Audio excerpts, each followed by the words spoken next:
Good evening, everybody. What's up? Oh, canoes? Okay, this is canoes.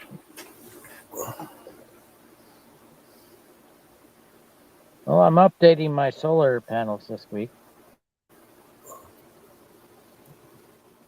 I'm going to 24-volt system, maybe 48.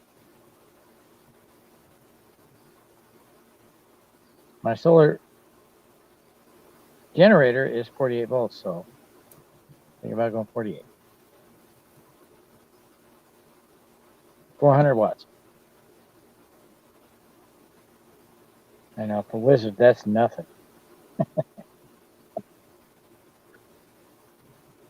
But I'm rebuilding this from scratch, in the middle of the city.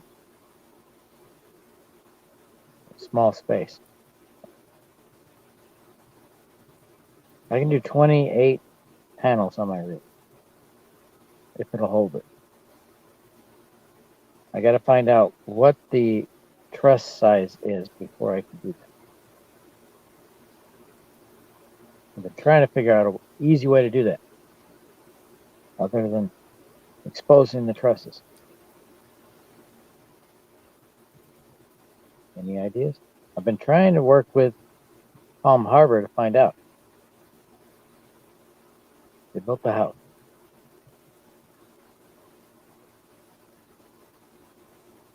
I ask them a question. They say, "Oh yeah, we can find out," and I never get a call back. Right? Oh, shoot, what happened? Oh, still here.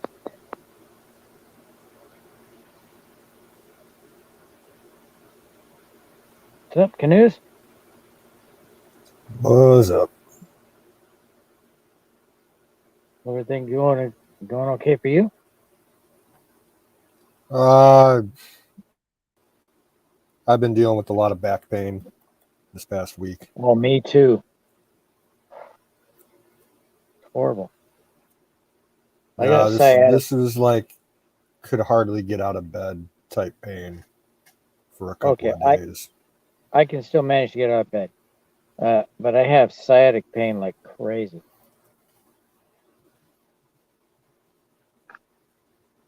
It's really hard. Um, Mostly, if I'm moving, I'm okay. But if I stop and then start moving, I got pain.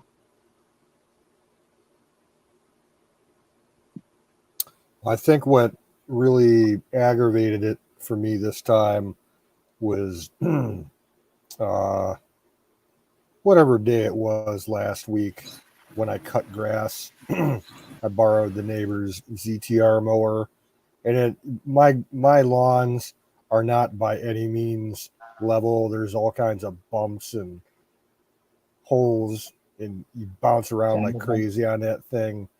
And being on it for 4 hours, oh, it just kills you. Mine's pretty much a dandelion yard. Hey Don, what is up? I'm done. Oh, you look different. Throw your hands in I the thought, air like you just don't I, care. Blah. oh, I Like you're thought on a it was roller some guy. coaster.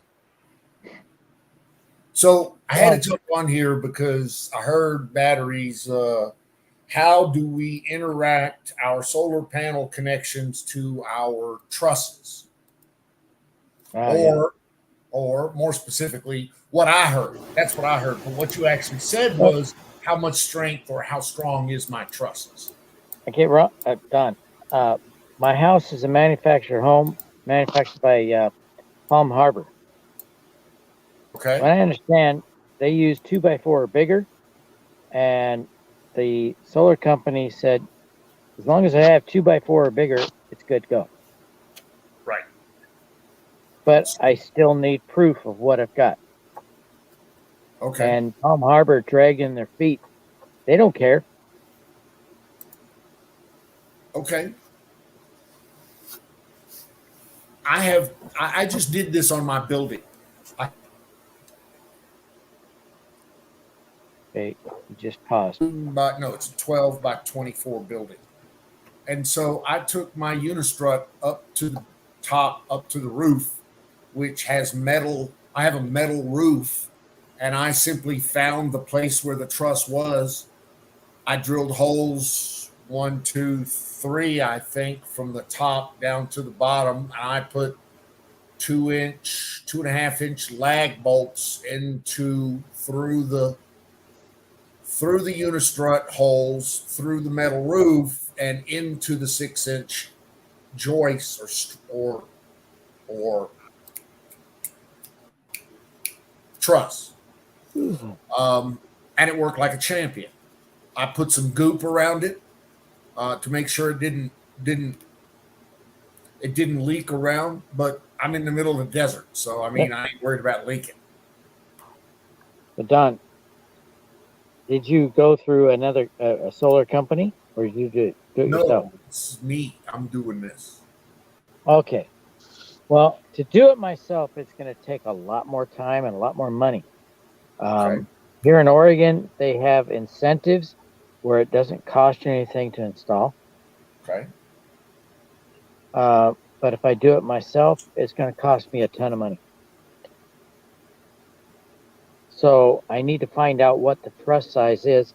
According to what I've been reading, the trusses on this house are able to handle the snow level of an extreme winter here in Oregon.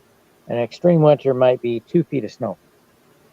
I would go to the county and say, Huh? give me the construction plans that you authorized to build this house. That's the first place I would go. Go straight to the county. Huh? Can you get that for a manufactured home? Why the fuck not? The manufacturer, why the fuck Because not? They didn't build it here. They built it in Albany, Oregon. The county of wherever you are authorized whoever it was to put that motherfucker on wherever it is in that county. Okay. Well, they're not telling us shit. Well, I mean, I'm assuming that, and I live 6,000 miles away. Come on, battery. Yeah, Jesus. but the county doesn't tell us shit about this. They want us to be hanging. So I'm glad you told me. Okay.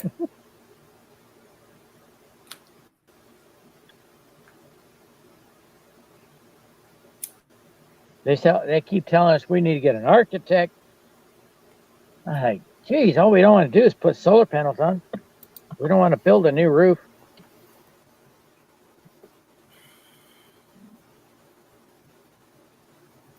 All right, hey, build an unattached garage. I'm talking to the wizards. I'm talking to the chat. Nightingale, Huckleberry, how are you, ladies? Everything good? I hope so. Wiz, what rafters? I don't know. Hey, there's some guy on that screen. I don't know.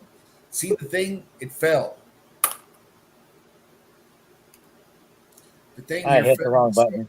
I just today got me a fresh batch of push pins. Push pins for all of your push pin problems. Just today. Courtesy of Amazon. So I'll take push pins and solve my push pin problems with the green screen that used to be here. Push pins for all your push pin problems. Hey, Don, I'm interested in some CBDs. Okay. So am I. I've never tried it, so I don't know what to go for. Well, straight up CBD, you should just be looking for some sort of calming or pain relief action. That's it. Yeah. Nothing else. You want to get stoned? Talk to me about getting stoned. I also have high blood pressure, so. Yeah, so do I. Whoop-de-fuck. And diabetes, right? And fucking high cholesterol. And I mean, dude, I'm on more drugs. I bet you money. My cholesterol is okay. I'm diabetic and I got high blood pressure. So is mine, but they still have me on this fucking drug. They want me to take a statin. I'm on I have- 4 of them. I haven't taken it yet. I'm on 4 of them. My mother took a statin and now she's got Alzheimer's. Oh, Jesus fucking Christ. So it's going to give you Alzheimer's. Oh, battery. Well, I don't want to burden my wife. Where's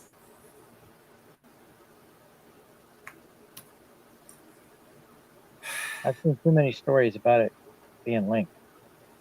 battery? You know I have no patience, right? Yeah. Okay. As long as you know that.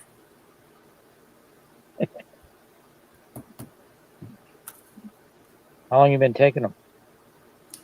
Statins since my Yeah. last heart attack, which is about what, 4 months now, 5 months now. Okay.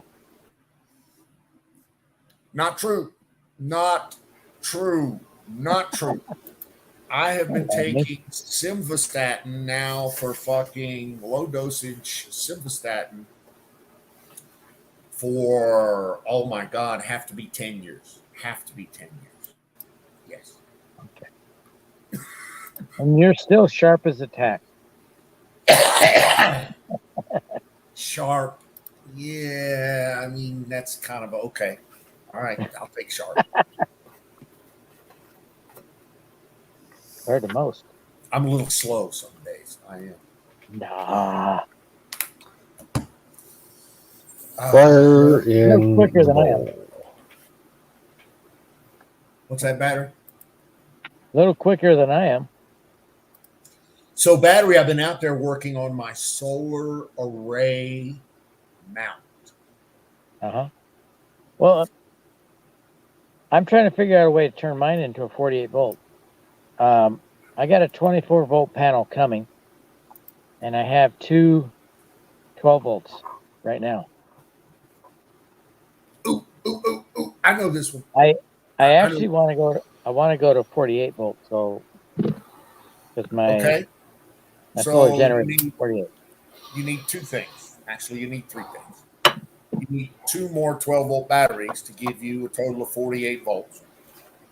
I have a 48 volt solar generator.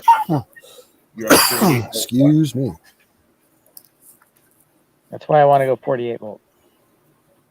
I'm sorry, I'm getting about half of that. I'm deaf. I have a solar generator that is 48 volts.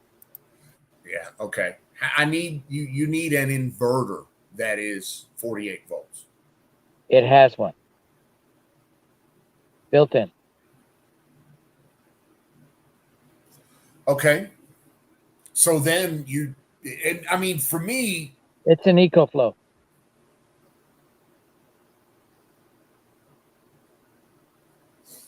what is the maximum solar input that your EcoFlow will take?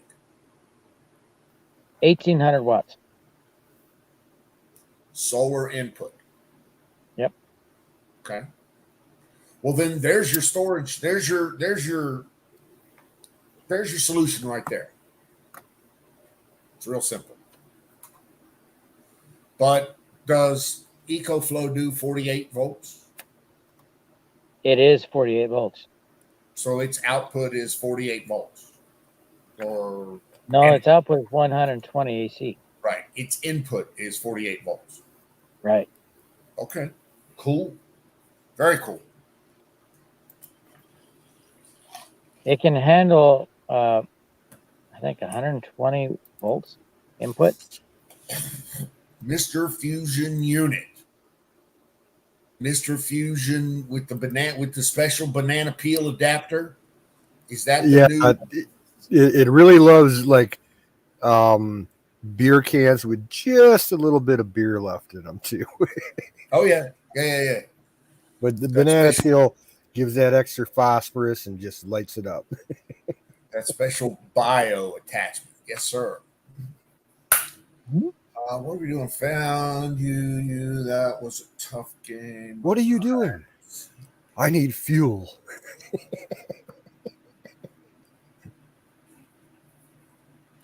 So yeah, I'm at a point where I can't add anything solar until I add my solar panels. It's really just that simple for me. I'm I have about I got about 4,000 watts of solar laying on the ground. Oh, That and then I've got another 7,000 watts of solar. well, I'm kind of speeding this up. Um, Decided to go with a 24-volt panel. I can't find anything higher than 24-volt panel. Well, I don't worry about the size of the panel. You don't give a fuck about this. All of my panels are 28 volts. So I don't Okay. care about the size of the panel. What I'm going to do is I'm going to put all those panels in series. Well, the solar generator can handle quite a bit more voltage than what I'm currently using. I'm going to get those into my inverter. Does that make sense? Yeah. So I don't need 24. All of my panels, I think, are maximum 30 volt over voltage per day, over voltage Right. peak. Right now, I'm charging it with 12 volts. And it charges up, but it takes 16 hours.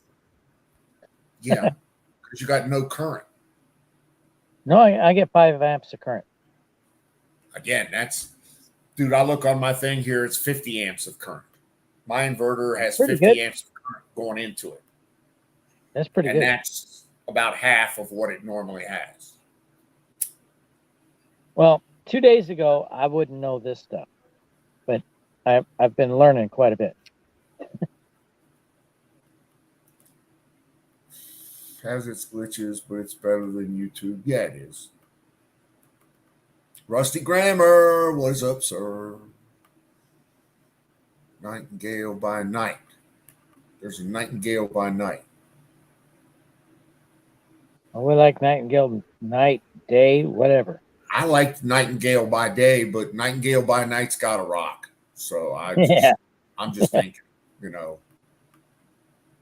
but what do I know? Well, wait when you're like sleeping in a tent and there's a nightingale like real close by, and it starts singing in the middle of the fucking night, and you Keep me can't awake. sleep because it won't shut up.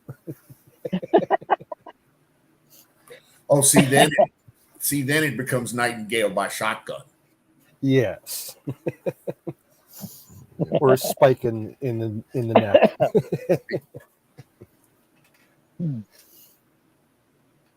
But I like Nightingale by night. That's pretty cool. I'm mining away for fun and profit. I'm pulling 48 amps at 48 volts. So basically, I'm pulling 2,500 watts continuous. And you can tell, just multiply the voltage times the current, brother. So my battery. Well, are you running just regular classic Bitcoin, or are you doing any other currencies? Right now, I am sticking straight up with Bitcoin because Bitcoin is at its absolute lowest low ebb. And I want to get all that I can as cheap as I can. So I want to make Bitcoin at 20,000, 19,000, 18,000. I want it to go lower to 16,000. That way I can make more of it.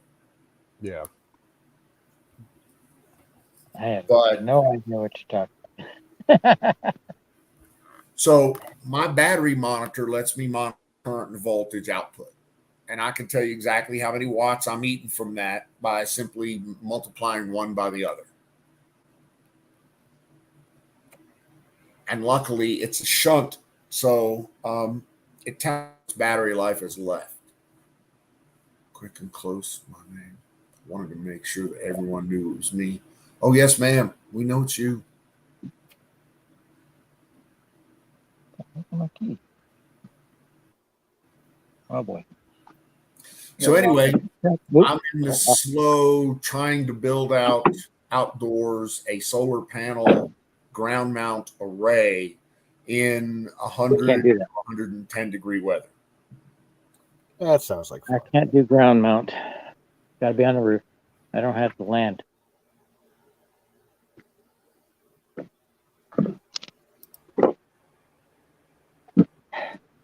Jurassic Spark. What is up, my brethren, brother? My brother by another mother, Jurassic Sparker. What is up? I don't have the real just estate like you there. guys. Wrecked. I Quick have no power. Yeah. I got an ice I'm pack. about to lose my battery. I mowed the lawn yesterday. It's pretty brutal here with all that humidity. Did Sorry you to need a interrupt, battery. chainsaw? Did you need a chainsaw for the lawn? Man, practically, I guess. Weed It was- whacker? Oh, speaking of which, my weed whacker wouldn't even siphon the freaking mixture up into the little bubble, so it's clogged up or something. My brother's gonna have to look at it because I'm not able Yeah, to mine's do all that. electric. What's that? Mine's all electric. I've got an electric one, but it just does not do the trick for me. Well, I do have a gas one, but it won't run very well. But the electric always runs. Yeah. Mine's been going good. I got a still weed eater, and It still makes good products. they do. My father's got several still chainsaws. They haven't really specialized in weed eaters very long, so this one may. But it's still a good weed eater. Yeah. I haven't maintained it. When I did community service, all of them were still weed eaters. Yeah. What's up, Wiz? In the house. So Well, I'm glad to see Wizard's okay. I was worried. Hadn't heard from him in a week. all right, I'm talking now. I'm talking. Wiz, yes, I did get my auger, and I got my 3 extenders for it: 8-inch, 12-inch, 20-inch. I've been using the 12-inch. I finally got 2 holes 3 foot deep. I hit a fucking hard part down there about 2 feet. Man, is it hard! But I did get 3 foot hole, and I got 2 posts mounted and studded up and ready for concrete. So I'm pretty pleased with that. Let's see what else. Oh, electric. So my auger is electric. I decided on electric other than gas. And I got to be honest with you, I'm kind of like that. I have a problem mixing that 2-stroke oil with gas to get the right mixture in the small engines, and therefore run them rich or don't run them at all, and it fucks it up and makes it not start and blah blah blah. So I just kind of got rid of all that, and I went with electric.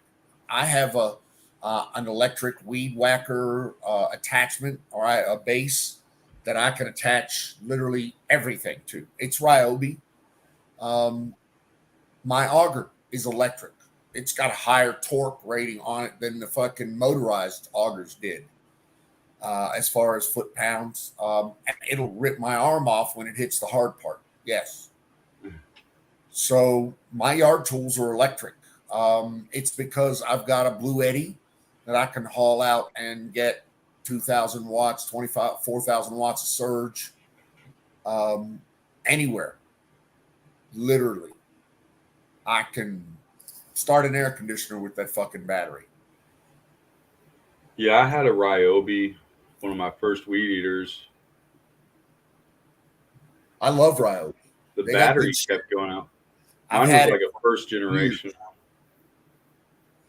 but it's just electric. It's not cordless. So I still run a cord to it. Right. Then I've had one corded weed eater, but I hate running around with that.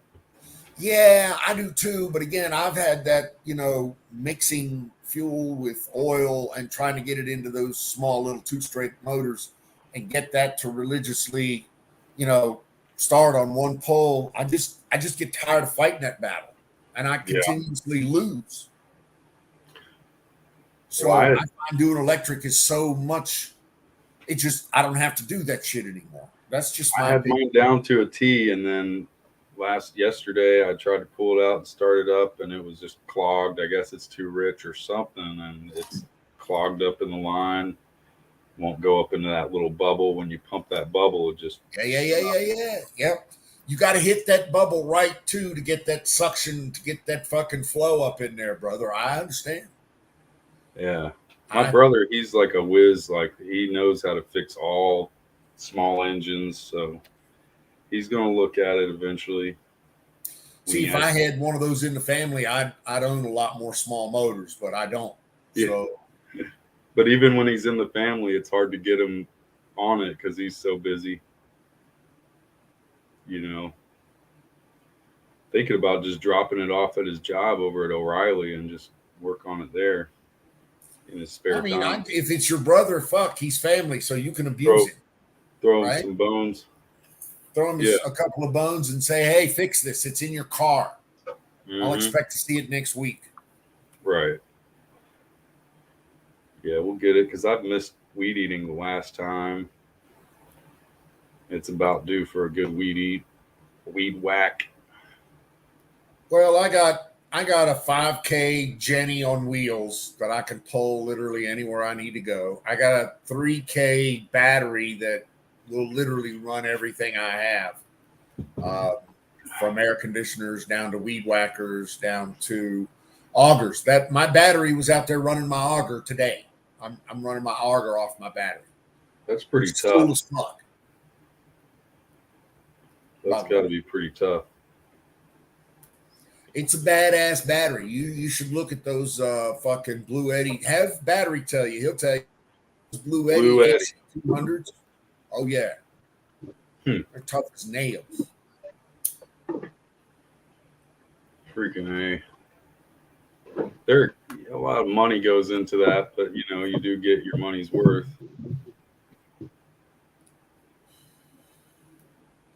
Lurkers, lurkers. We They're don't not need cheap. no stinking lurkers. So Valentine, that's Grandma, Huckleberry, Sound Gas Off. whacker that lasted almost two. Dude, I had an old gas whacker, but again, I started failing the mix the oil thing. I had to finally. I've thrown Obi small motors away. Literally. Well, I just get those little packets that you get, and you just mix it into your gallon, and you're good, you know. I didn't know you had. I didn't know you could get those little packets. Yeah, just a little single serving packet. You mix it right in. To 1 gallon. But you do probably want to put a little bit more than the gallon, just not so it's not so rich. And that's where it gets me. I don't have to fight that battle anymore. Everything's electric. Oh, I meant to ask. No, go ahead. So the way I see it is really simple. Mm-hmm.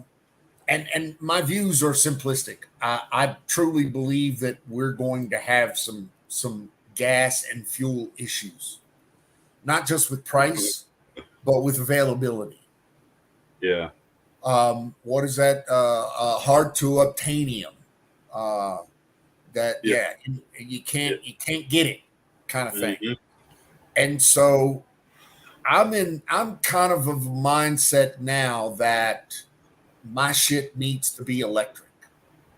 Now, True. if you would have asked me back east, I would have said no because I'd had to pay the electric company for everything. Oh, hell yeah. As it stands, I will have to do that now for at least a small amount of time, but I'm going solar. And so my shit should be electric. I should run my house off of electric, not gas. I should run my I should have an automobile that at least does something electric. I should, because I can make my own fuel there, and that's what it's coming down to at this point in the program. Is I'm not sure fuel's going.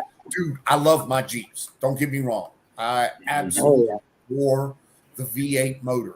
I am a big fan of internal combustion and all the pollution that comes with it. Me too. Fuck yeah.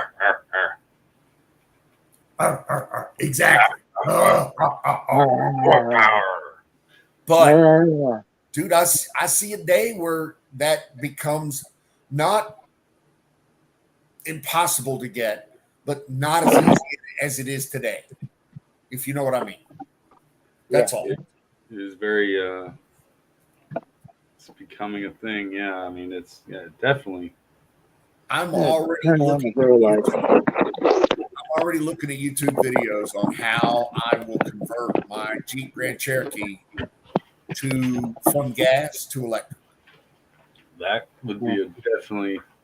Yeah. I found a video on how to change my Ranger to electric. There you go. See? In an afternoon. I don't know if I can do it in an afternoon. I'm old. Yeah, I hear you. That sounds like magic. Well, it was a much younger person, probably about 25. Does it come with a 1995 kit? I'm sure they'll sell you something through there. Anyway, I'm just teasing.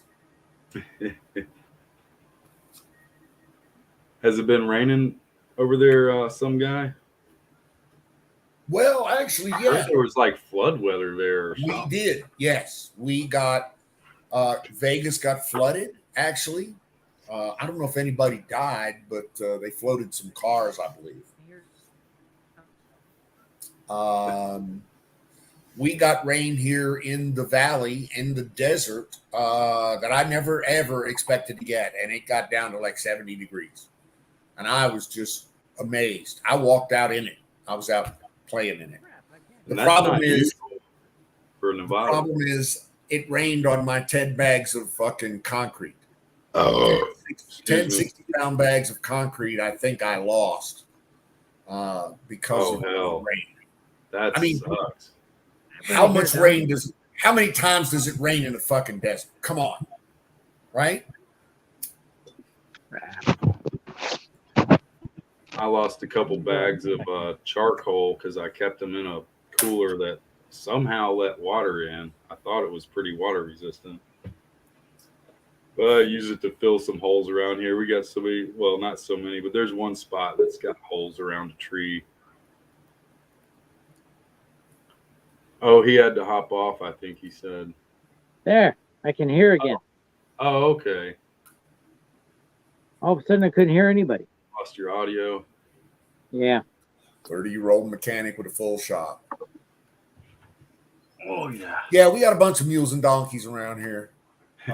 They like the rain. Sorry about the pink light, but that's my grow light. You own those donkeys? Huckleberry and Wizard and Huckleberry.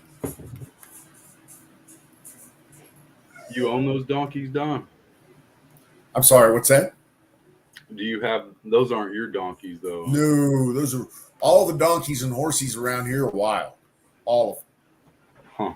They're like Wild. Wild. They're out in the desert, kind of wild. Jurassic I can't donkeys. imagine that. Nevada. Really? Yes, wild donkeys. Kind of like you have wild squirrels. We got wild donkeys. No shit. That'd be. I've seen a few around out in a few places out, Ashland City, Tennessee, but donkeys are kind of few and far between. We got donkeys. We got Better the off with a donkeys. garage full of elephants and a zoo full of donkeys. Yeah, okay. What is up, platoon mash, my brother? Oh. Check. Zoom's in the house. Yeah. Let me look at the chat. Zoom. Yeah, I had- They say to see a doctor, go see a doctor, brother. If that shit's infected, go see a doctor. They will fix it. No, he sent me a picture earlier today. It looks fine. It's just it hurts because it's a deep wound. It's going to hurt. Well, I mean, pain. Yeah. Deal with it. It happens. If the pain gets really bad, see if they can give you like the high dosage ibuprofen, like the 800 milligrams or the 1200 milligrams.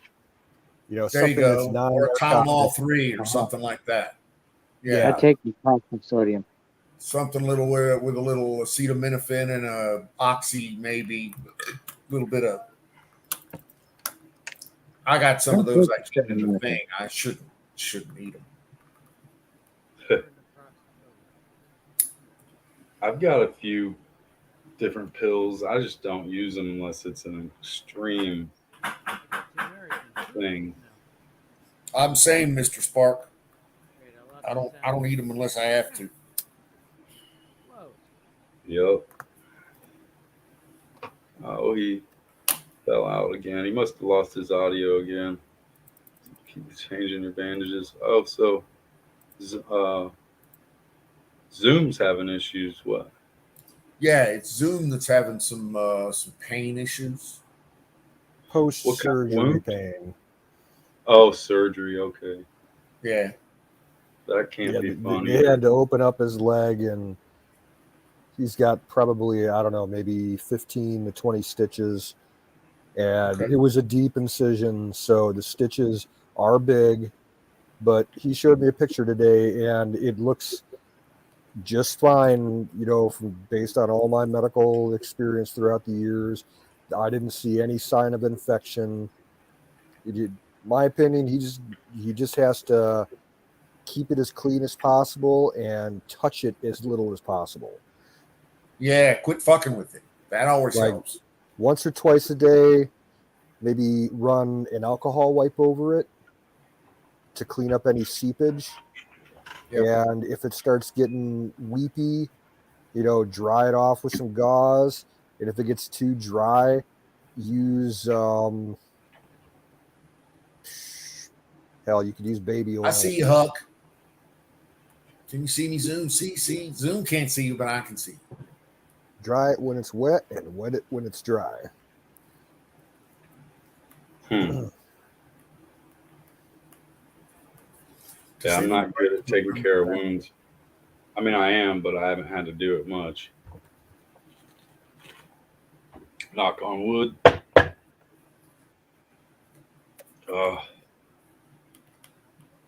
Yeah, I had to wear my that, John.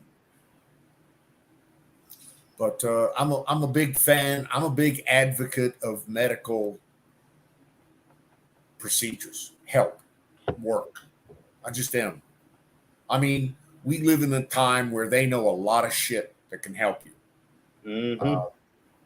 And for you to say, well, I don't want that, or I don't think that's right, or you're doing yourself a disservice by avoiding not getting your health taken care of. Mm-hmm. I mean, I ain't saying you got to do everything they got to do, they're telling you to do, but I am saying you got to get your health taken care of. That's your responsibility. Yeah, when it's serious, you got to get something serious done. I mean, it is. You're right, dude. And sometimes, you got to do some serious shit. I just had to go, get some operations and some emergency stents and shit like that. Yeah, but hey, man. I'm alive. Hey, now, I know there are some people in the chat.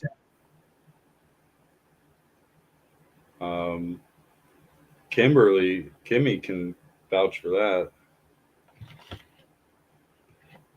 She's had some stuff way back in the day with the stents. Yeah. Oh, canoes. So anyway, I'm just saying, take care of yourself. Medical treatment's out there. Can't we just hire someone to mow our grass?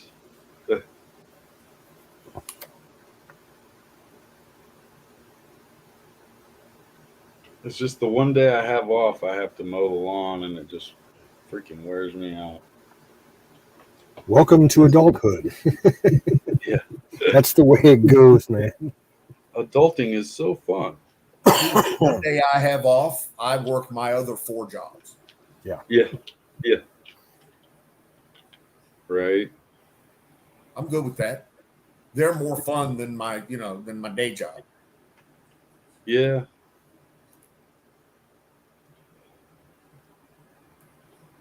My one of my jobs lets me use stick pins, push pins for all of your push pin problems. What happened to brother Battery? Well, he was saying he wasn't going to be on all that long, so he might have just gave up. When Yeah. he's out in that shed of his, I think he's got so much electrical shit running that it blocks his signal. I agree, and I think he's borderline on the verge of having one half of a bar of signal anyway. Yeah. I'll make this drink real Wind quick. blows and he gets bumped off of the internet. Yep. Oh, It's like if I was running that much, electronics and wiring, I would shield it as best as possible. I'm sorry, run a wire. I'm a fan of wire. Yeah. When it comes to networks, wire. I mean, if you got to use wireless, okay, great, but wire for all your wire needs, solving all your wire problems, wire. Anyway, I'm going to call an official fire in the bowl. Fear in the beer. Can I do that? Sure.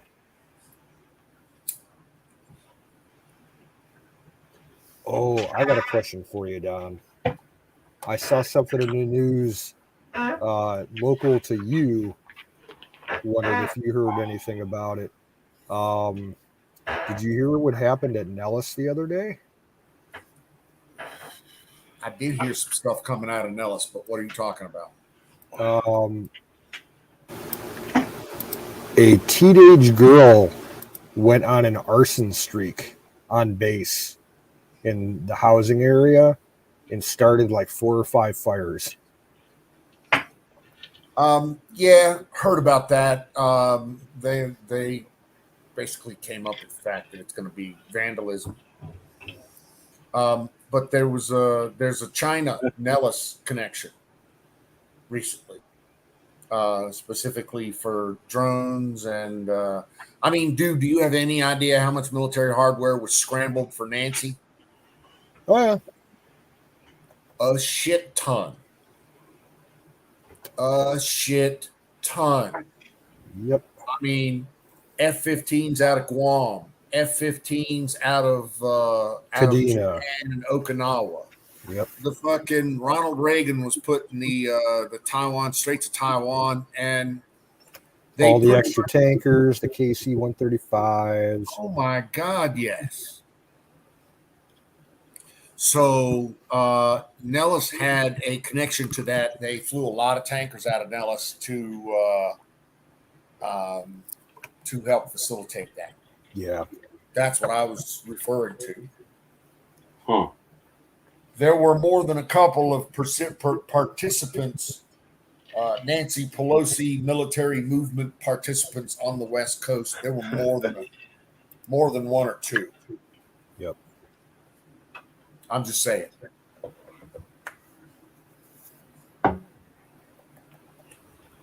I'm sure they flew out some F-22s from Hawaii or Alaska. Actually, they've put most of the 22s in Europe. I'm watching F-22 show up in Latvia and Poland. I heard Nancy wouldn't even be able to get out of Taiwan. Yeah, I heard you were full of shit too. And that she's going to cause the war or something. I don't know. Just, dude, I am so about that. You have any idea how many Republicans would love for Nancy Pelosi to start a fucking China war? Oh, it would be manna from heaven. It would be. It would be. It's like, you really don't want to have to use all your guns, but you're really a gun freak. You know what I'm saying? yeah. I mean, and so you really, really, really, really, really do want to use them, but you need a really, really good excuse. Yeah. If they were to pull a trigger on something, that would be plenty of excuse. I mean, come on. I was just listening to a little piece of audio today that said one Ohio class, and there are three, by the way, three, yeah. Three Ohio class SSBN submarines are in and around the Taiwan area. One SSBN, one Ohio class SSBN by treaty can only carry 192 MIRV nuclear warheads. And I heard there was. Go ahead. Well, I mean, if you put 192 MIRV nuclear warheads times 3 off your coast, about 15 miles, and which basically gives you a delivery time of less than 30 seconds, if you know what I mean. Yep. If you put that off, that's kind of I don't know. That's a good excuse not to start a lot of shit. Right? Now, China's doing a lot of barking, and they're good at that. But the simple fact is, Taiwan is badass. Taiwan is not Ukraine. I will assure you, Taiwan is not Ukraine. Taiwan will beat some ass. A, they've been practicing for 50 years. B, we've been behind them with every piece of military fucking hardware we could possibly give them. And then some. Mm-hmm. And they got all kind of money and horsepower and political will to make it happen. And I heard there was a bunch of Chinese subs off the coast of California too. Sure. Do you know how many Chinese subs there are with capable nuclear ballistic missiles? Got to be at least 20 or 30. 2. That's it. And we know exactly where they are at all given times. And we have a fast boat behind both of them. Yep. So when they turn, we turn. Yep. Yeah. When they get all nuclear ballistic and shit, we just drop them like dead flies. Simple. They use it just for show, I guess, or something. I mean, well, listen, they're trying to build a ballistic missile program. I get that. And they will, but they're not there right now. Just because you can build hardware doesn't A, mean the hardware is going to work under the stress of war. B, you know how to use said hardware. Or C, you have any kind of experience using said hardware. So while, and I fully agree that they can have all the military and Navy they want, the Chinese do have, by numbers, the largest Navy in the world.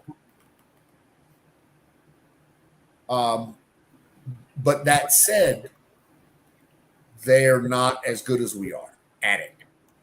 We've been doing it for a lot longer than they have.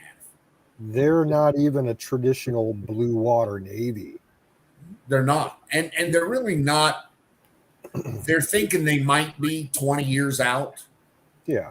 But at this point in the program, they've got 1 operational aircraft carrier, 2 operational ballistic missile submarines. Yeah. Are they a ballistic missile submarine threat to the United States? In the sense of like Russia is? No, they're not. Can someone break down for me what Wiz just said about they are expert drone swarm creators? I mean, I sort of think I get what he's saying there, but yeah. Well, the Chinese have been really big recently on showing their drone prowess. Right? I mean, they own like all the minerals and the F-35s are made out of like all the Chinese. They send over all the stuff and we put it together over at Lockheed Martin. I think you're full of it shit. doesn't work like that. Wow, you're so full of shit. No, my friend worked. He worked for them at Grumman, whatever, and Okay. he said that they get the parts from China to build these F-35s, or as far as like the No, no, no, afraid not. There's not one single fucking part, and I can speak to with absolute assurity on this. Not one single part in the F-35 that is made in China. I'll have to check exactly what he was talking about. I don't know if that He might have been talking I'm about not some disagreeing commercial with you. aircraft, or he might have been talking about some small shit, but he was It not might have talking been about small military. parts or something. I don't know. But he Not said they're military. nothing like how they used to be made. No, not military. The Not Pentagon military. has an office that's strictly devoted to making sure that our military doesn't use Chinese parts. Okay. And they have even another office that's devoted to the Chinese not having the technology or the prowess to make these parts. Yeah. Yeah. We don't want the Chinese to have any of this fucking shit. Now, it's like what you were talking about earlier, Jason, about like the rare earth minerals that are most abundant in China. That it's not China's not the only source for that stuff. They are the largest source, but they're not the only source. We I get get a what you're lot of that shit from Australia, a lot of it from Canada, and we used to, at a certain point, get some of it from Russia. Yeah. And it's all around. We do not rely on Chinese goods for our military tech. It's just not good strategic policy. Copy that. I just want to know what he was telling me exactly. It's been years because he used to work there a long time ago for a very short time. Maybe he just hates China and he heard that there was something like chips or who knows what they were putting on the F-35 that was coming from China. But I'm not doubting you guys either on that. Excuse me. Platoon, you like the F-35? It is a badass platform. It's just got too many problems and it costs too much.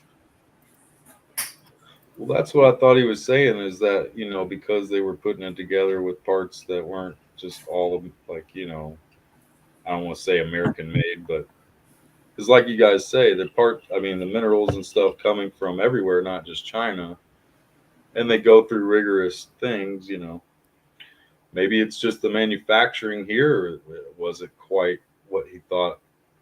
Like the old F-35s, they're just badass. And the newer ones, maybe he just thought they weren't quite as well constructed. I don't know. I can assure you, there's a very rigorous program on all of the manufacturing parts. And again, the F-35 is an international program, so there are parts that are manufactured in other places. For instance, there's a lot of avionics that comes out of Israel. Why?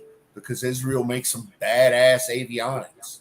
And they were one of the first to get the high-end F-35Cs. The Japanese are also making a shit ton of of those classified F-35 parts. And they're part of the program. The Europeans, they're all Brits part of the program. and I believe Norway. Yep. I can't remember. Turkey was until we kicked them out. Yeah, Turkey. Nice background. You like that, right? What is that? Is a halo? Is that halo effect that gives me that ominous abyss? Don Di Corleone. In the Matrix. I'll have better background later on. I can assure you. Now, if you want to hear an interesting quick story, you guys are familiar with the SR-71. I've heard of it. Yeah. The Blackbird Right. Right. Still to this day, the fastest plane that's ever flown. Back in the day when that thing was still in initial production, um, hell, back when it was still the A-12 program, um, the primary design of that thing is made out of titanium. And at the time, we're talking in the 60s, titanium was almost impossible to find except in the Soviet Union. They had the corner of the world market for titanium. And, of course, it's the Cold War. And of course, the Soviets weren't going to sell us titanium. So we ended up using uh, a then secret CIA program to purchase it from the Russians through straw buyers. Multiple shell corporations were involved to hide the transaction, and we kind of cleaned out Russia out of a lot of titanium to build the SR-71. So in that respect, you could say that, at the time, our most high-tech shit, was sourced from, a communist country. But that's just raw materials. Right. You got to get your gold. You got to get it from somewhere. I mean, pirates bring it to you. You build it. I don't know what I'm saying. It's time for pie. That's what I know.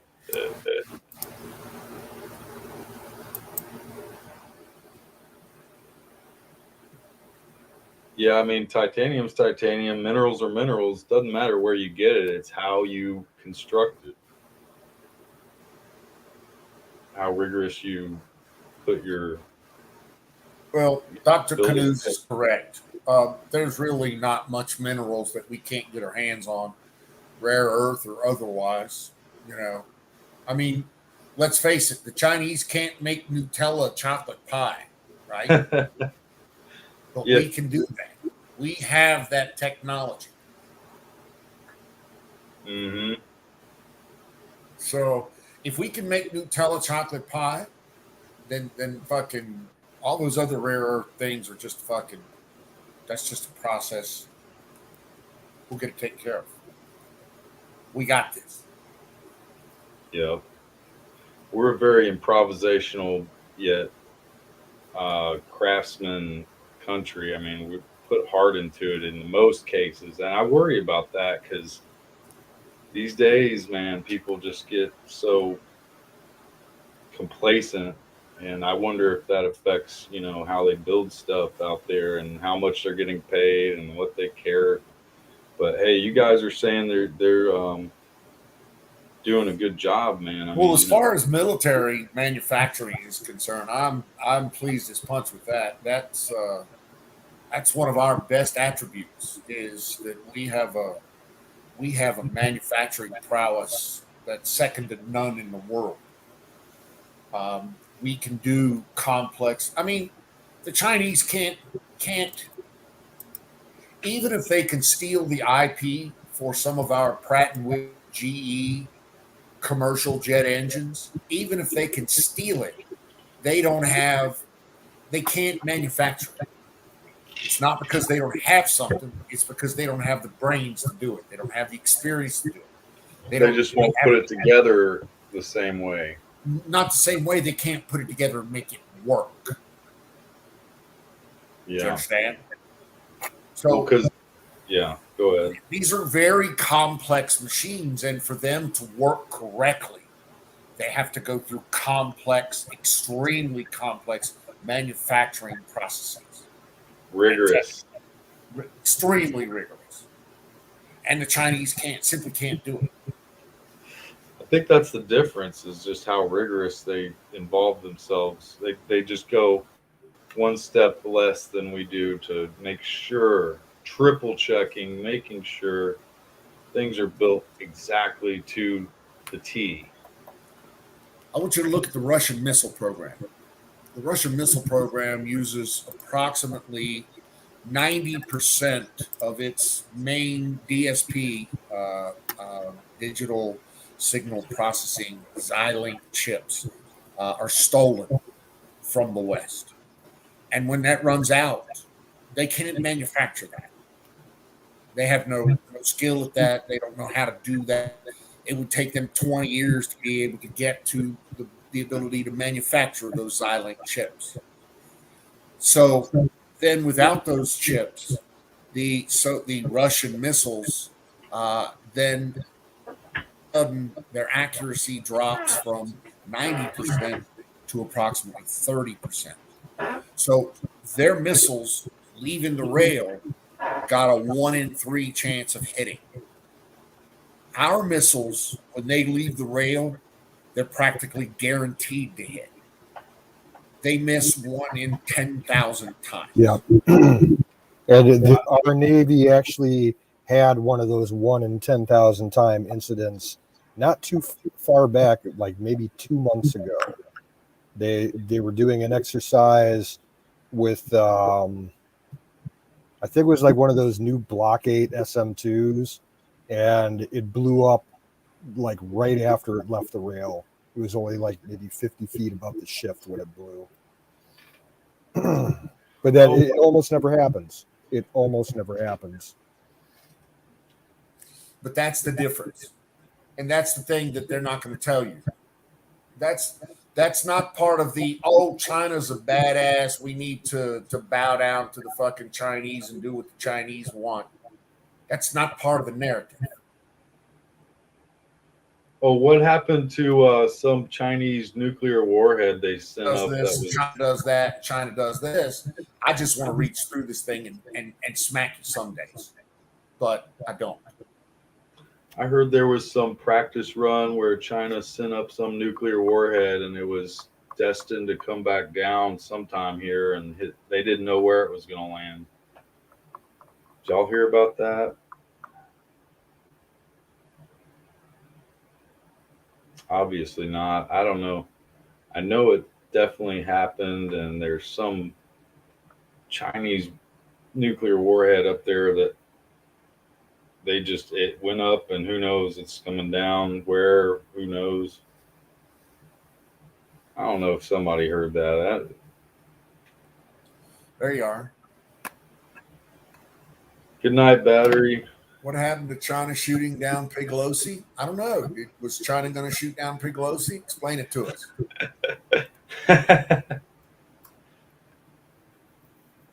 Maybe that's a thing.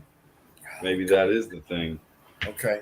But I just heard something went up. They put out some nuclear warhead, and it was coming back down, and who knows where. Russia claimed within the last year or two that they were working on a program to be able to put an ICBM into hypersonic speeds, and it was nuclear fuel, so it could stay up indefinitely and just come back down. They didn't launch it. They were just putting the idea out there that they have that technology. It could be true because they had that accident like 5 or 6 years ago up in, I think it was in the Kola Peninsula on the other side of the Finnish border, where they had a nuclear accident involving some kind of missile, and it was all hush hush. It sounded like a nuclear powered missile. Something, they had a bunch of scientists and soldiers that got killed, and the whole area was, classified as, no go because of the radiation issues.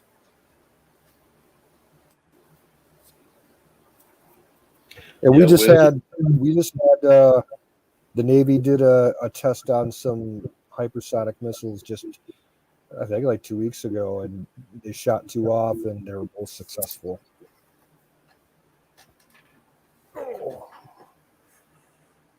Russia uses hypersonic missiles. Oh, it was not a nuke. Like you said, it was a first stage of cargo missiles to space. Okay. Yeah, no, that sounds right. I hear the very slightest of it, and I figure you guys probably know more about it than I do.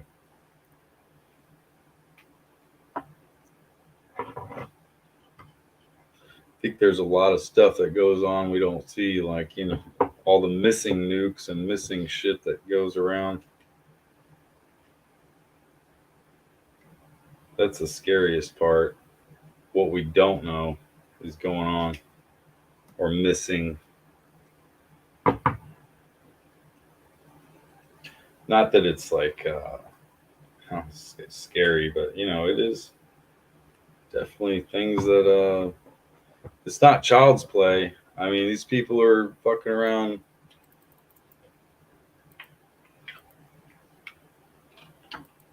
You know what I'm saying? They just, I feel like human beings, they got the expertise to build it, but then when it comes to testing these things and doing things, sometimes they get, I keep saying complacent, but they, it's like they don't know what they're doing. I mean, we're talking about millions and billions of dollars going into something that you're just going to lose track of. Huh. Black Hat. I've never heard of that. Yeah, it's a big hacker convention in Vegas. Oh. No, I hear that. There's black hat and then there's a white hat, right? Well, there are white hats, but they don't really have a big convention. Okay. This is the big one. Don, did you say like a week ago that you were going to go to that?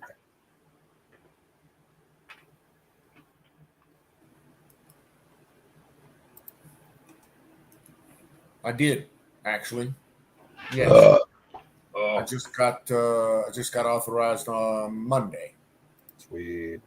I was gonna go on my limited ticket myself. It's a $600 ticket, but the corporate has said that they'll buy me the full ticket, which is about $3,000, plus DEF CON, plus B sides. So there's three conferences that are going on in Vegas, starting the 6th, which I think is this Saturday. And then the big conference, the big business hall will be on the 10th and 11th. And then DEF CON starts on the 12th and 13th. And B sides goes along both of those. So it'll be cool. There will be a shit ton of food and parties, which I've already been invited to from some of the vendors, the Palo Altos of the world, the you know. Hmm.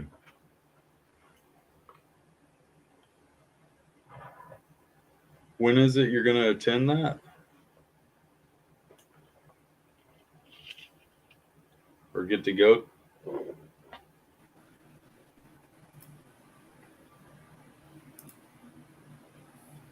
You get to go to that conference? I do, yes, sir. Yes, sir, I do.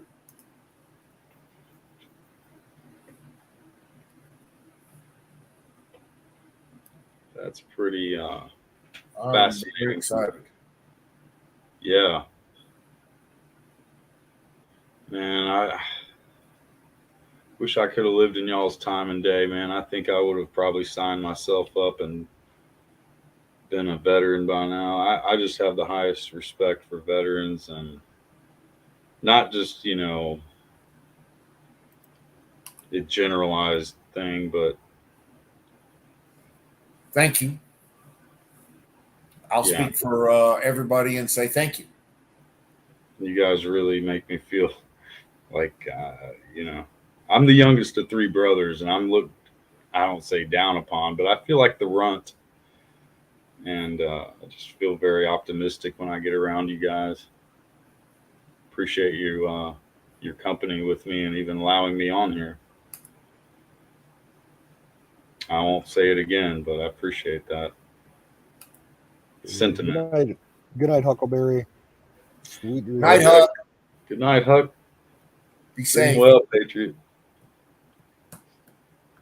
You are the fucking motherfucking resistance. There's a lot of things going on in the world today. Nancy Cope.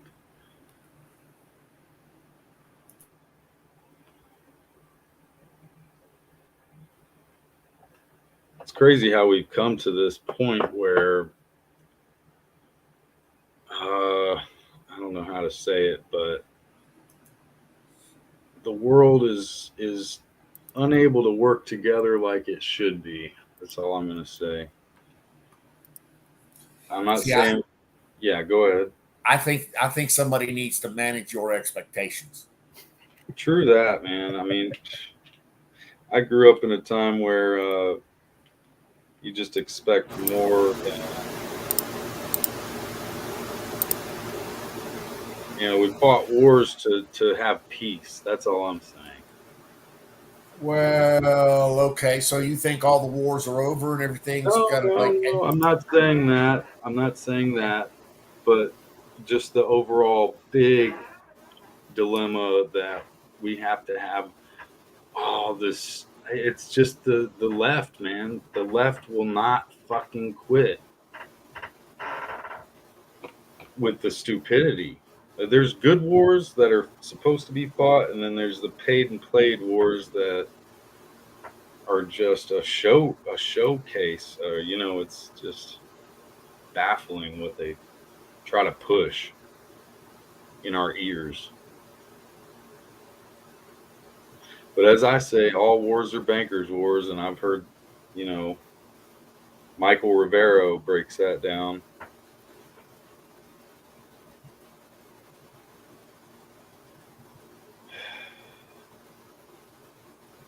Pirates still exist. I don't know why. I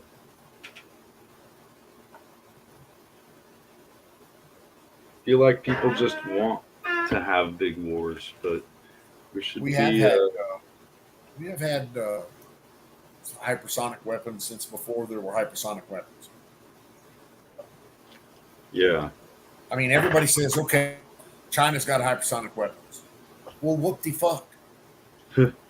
Russia's got hypersonic weapons. Well, whoop de fuck. Yeah. Why is it important that we get all flustered because China has hypersonic weapons? Why? Yeah. What the heck? I mean, like we're not a step and they work at Mach 9, so like we're not a step and a half ahead of all that anyway. I get what you're saying. It's the well, China and Russia are doing this, and see, and Canoe said it earlier. Most of what Russia puts out there is vaporware, is talkware, is all it is. Most of the latest jet that they've built 2 of them, and I think one of them's flying, and they don't have the money to build any more of them, and nobody wants to buy them. Nobody wants to buy them because they've been cut off from Western parts, and Western parts is what makes these fucking things worth a shit. Yeah. So fuck Russia and their jets and their vaporware and their technology. Oh, yeah. We got a missile. You ain't got you got a missile with your parts in it, which means it ain't gonna hit shit. Which means it probably won't leave the rail. Which means it'll probably pull a Donbass where, it goes about 200 feet in the air, it turns around, and comes back and blows your ass up. So, but see, nobody thinks about those kinds of things. Nobody wants to talk about those kinds. Oh, they're China and they're Russia and they're badass. And you're a dumbass talking about dumbass shit that you have no dumbass idea about. Right. When people talk about that kind of shit. If you want to seriously debate that, I'm happy to discuss that. Really. The nuts and the bolts of it. I love talking about it. I really do. But most people look at me like I'm as boring as fuck. No, they just don't want to talk about something that they think it's like it's like talking about abortion or something. I mean, But that's okay because I'm a deep right conservative conspiracy theorist that fucking likes Trump and everybody else thinks I'm some kind of proud boy neo-Nazi. well, Yeah, I say, why is the right even worried about the left having abortions? I say, let them have fucking abortions. That's like yeah. what I'm saying. So you're okay with them killing babies? No, It's a joke, but it's like, Ah, you got to see what I'm saying. There'd be less of them if they just go ahead and abort all. It's a joke, well, okay? you have a genuine point there. If we could get them to just kill liberal babies, But think I mean, about it. Who are the ones that typically would have abortions? I agree. I think it's a So, wonderful joke. thank you.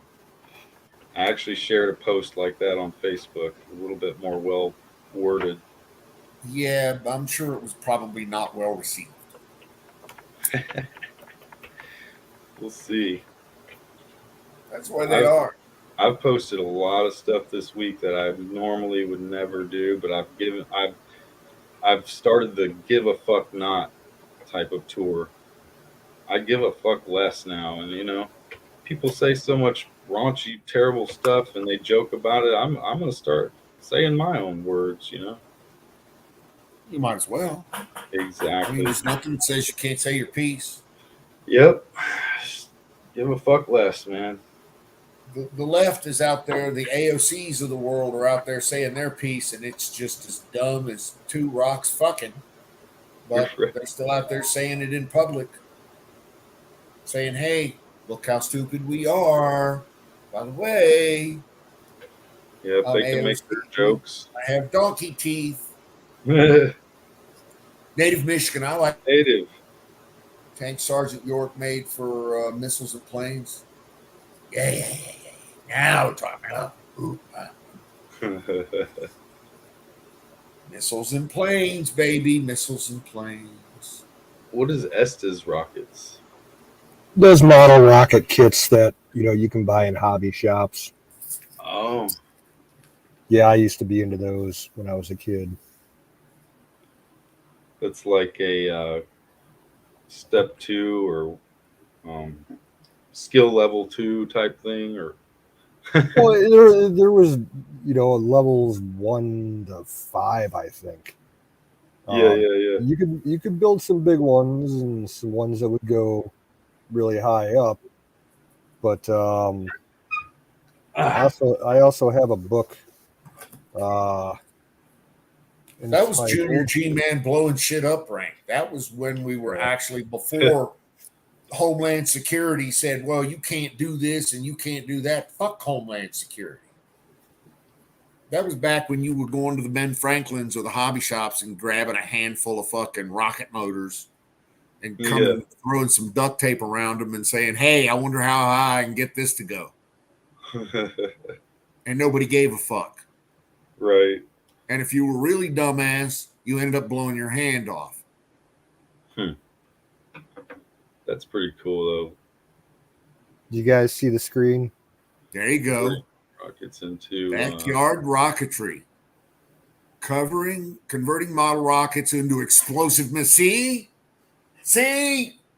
Sorry. Told you.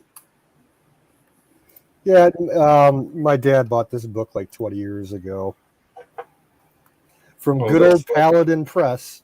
it's like an anarchy cookbook there, sir. That's kind of what it is. Yeah. That's the same publishing company. Probably, yeah. That's I wish funny. they were still in business. They made so many good books.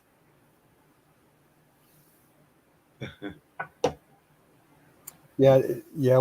Just like Wizard says, there was a rocket that had a small camera in it, like a 110 uh, type Kodak camera, and I think people were making cam or missiles that had a little compartment you could put a mouse in, so you could like shoot a mouse up as high as you could get it.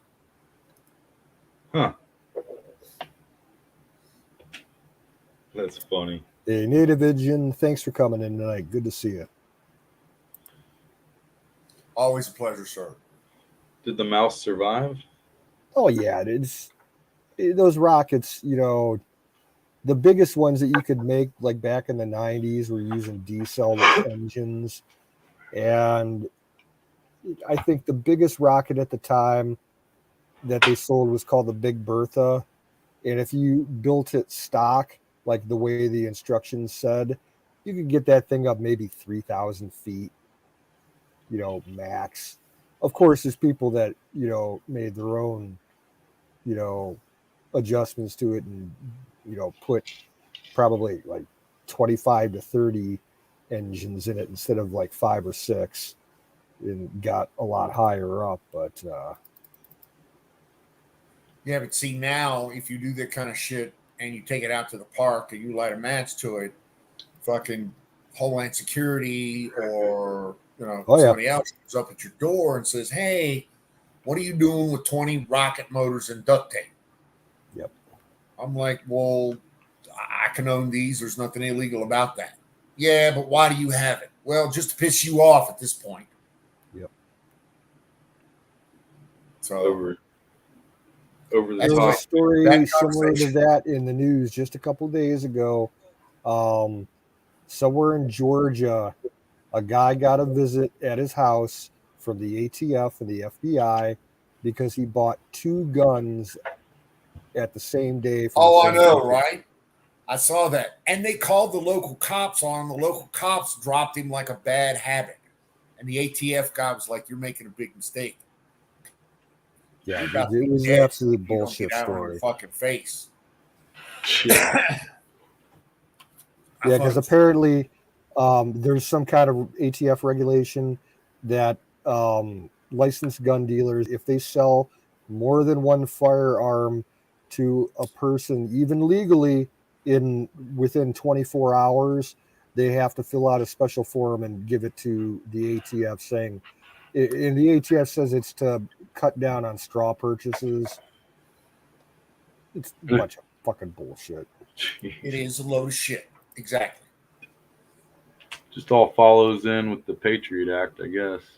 Well, the thing is, the ATF shows up at your door and they think that they can show up at your door without a fucking search warrant and they can come in and just talk to you. "Oh, well, we just want to see the guns. We just want to see this." No, no, no, and no.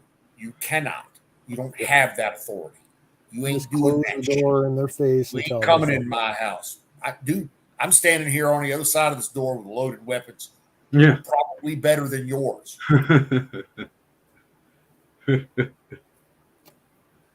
So you and your arrogance thinking you're getting in here is wrong. And I've already got the cops on the way. Hey, guys, I'll be back in like 2 minutes. I got to go run downstairs real quick. Be right back. Probably be right here. Positively. But I mean, the days of cooperation with law enforcement, I'm sorry, those days now get you in trouble. Yeah, man, it's way different. I mean, Like listen, being- I'm a badge friendly, I'm a law enforcement friendly fan. I am. Go blue.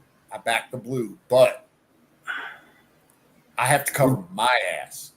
Back Right. in y'all's day, you could have a shotgun in your truck and come to high school with it, and you wouldn't bring it into school probably, but If you were not a dumbass, then nobody was a dumbass to you. right. Right. So you weren't a dumbass enough to bring it to school. You didn't bring your guns to school. If you were going hunting after school or you came directly from hunting, for instance, the opening season was today and you needed to go to class. Having a rifle in your gun is not common in the state of West Virginia. Most states in the fucking union, honestly. Mm-hmm. Missouri actually made a law prohibiting the ATF from enforcing that shit. Good.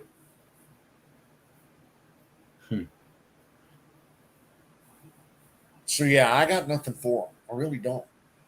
You know, there was a day I paid, dude. And trust me, I pay enough ATF fees and fucking Homeland Security fees. Those motherfuckers work for me. I had rifle club in the basement of middle school, 6th grade, 1986. Dude, there it is, right there, Sheriff. I did the exact same thing, exact same thing. Good Sponsored night, by Nightingale. sponsored by the NRA.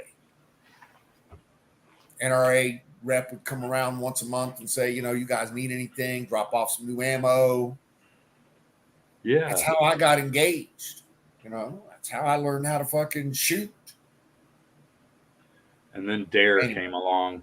When I was in school, we had Dare. Yeah. Or whatever. Well, then came all the risks. You know, the drugs, the prostitution. Now everybody's a goddamn school shooter. Right.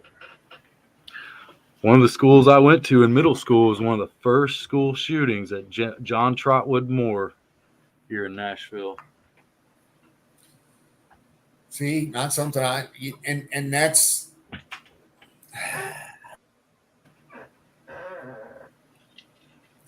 they're just demonizing us. Okay. The stuff that Sheriff Hector and Wiz and myself and others grew with, the things that were normal in our childhood that made us the people that we are today. You know, the things that have shaped us. Mature. Well, mature, is it? You know, I'm a 6-year-old man sitting here talking to people on the internet smoking weed. So is that mature? Where's the maturity there?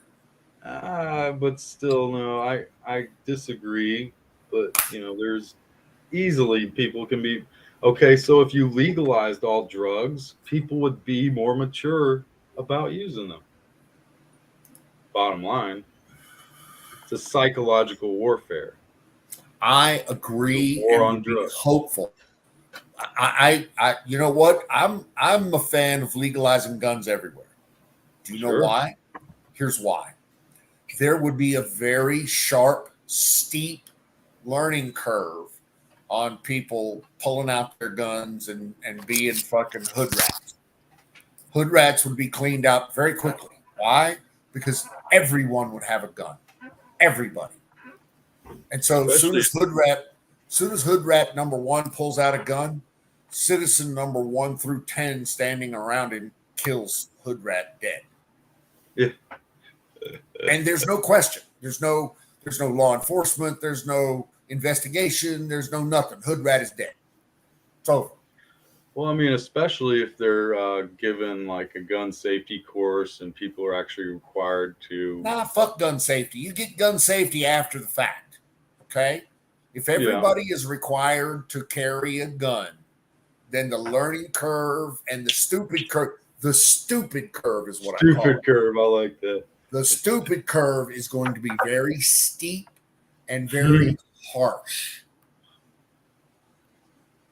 Well, there's a country that legalized all drugs. I forget which one, but people died for a while. There was a lot of suicides, a lot of, you know, stuff going on, and then those people died out, and the responsible users prevail, you know, and use responsibly.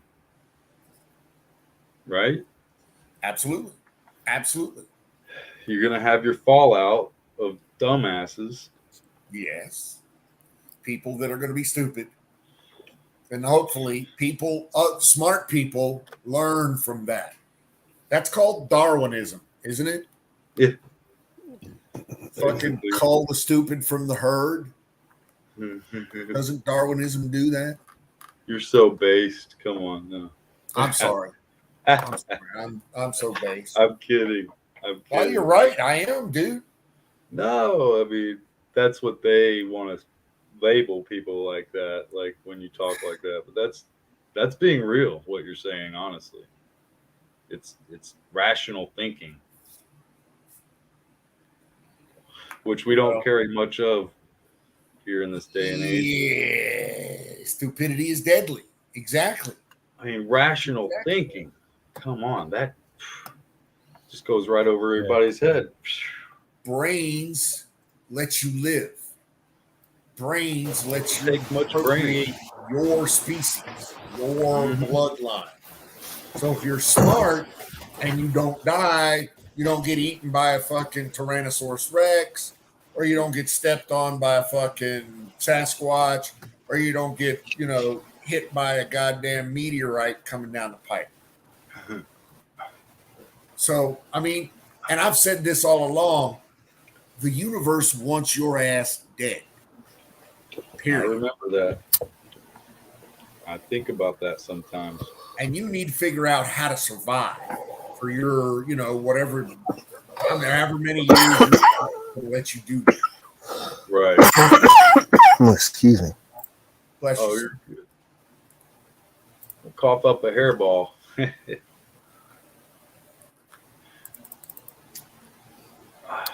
Yeah, if you want to talk about an excess of stupidity, you should have caught Oddball stream last night on Twitch.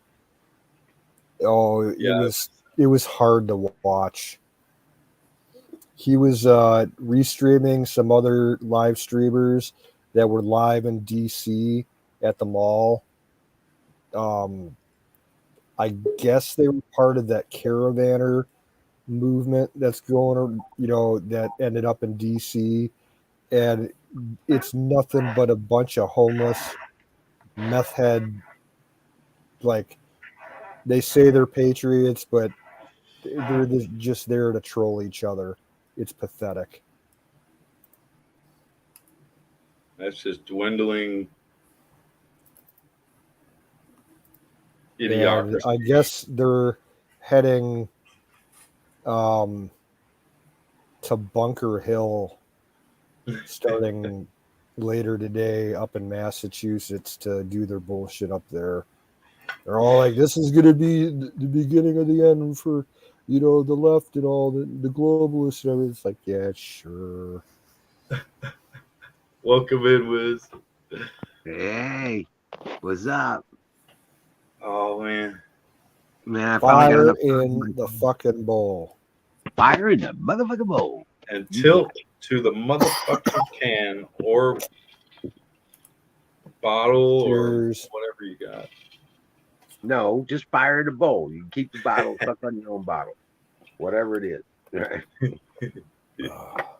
Oh, I like that. Yep. Yeah. Back But I to tell you Star what, Trek. nah, we had some storms come through tonight, man. Really? Lightning, thunder, crashing rain. Was Yeah, it, we had a really wicked heat lightning event. Where there's no rain and no storm. It's just lightning because of I think Heat light. it's a result. Yeah, it's a result of two different a high pressure and a low pressure system meeting up, and it was really hot today, and there was enough humidity over the lake just with the right conditions. It was wicked. You just saw all this lightning, but it hardly made any thunder. All you just see are constant flashes, but no thunder. It Right. lasted for about 2 hours. We get plenty of that here because all the highs and lows collide like right here in Tennessee a lot of times. Hey, Don. Be right back. Yes, sir. Yeah. I wanted to make a comment about earlier. You were talking about you get down about 2.5 feet and you hit a hard spot. Yes, sir. That's good. That's really good. You need to get through that hard spot and at least get 8 to 10 inches into it. That's really, really good. At least 10 inches.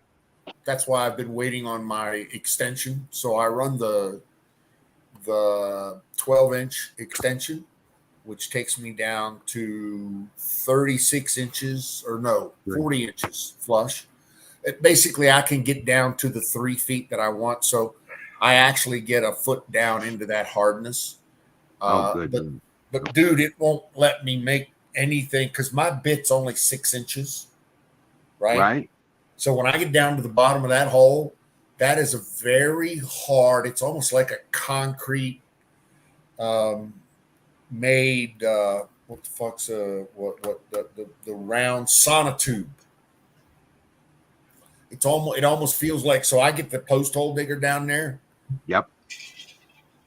All I can do is pick up the dirt that the auger bit leaves. There's no me getting the post hole digger digging any deeper. It just ain't happening. Right. Okay, So good. yes, you're right. Thank you, sir. And I'm actually took the post out and I put a piece of rebar that was, man, my finger, about 6 inches long. Literally would let me get down into that tube because I'm running 4x6 posts. So I have a 6-inch piece of rebar that when I put 2 bags of Satcrete or Quickcrete in there, that rebar will catch, and those posts ain't coming out nowhere. I'm pretty excited about that. So, yeah. But yes, you're right. Excellent. But Thank yeah, you, sir. You have a big bit and goes deep into the hole. That's pretty cool. Me?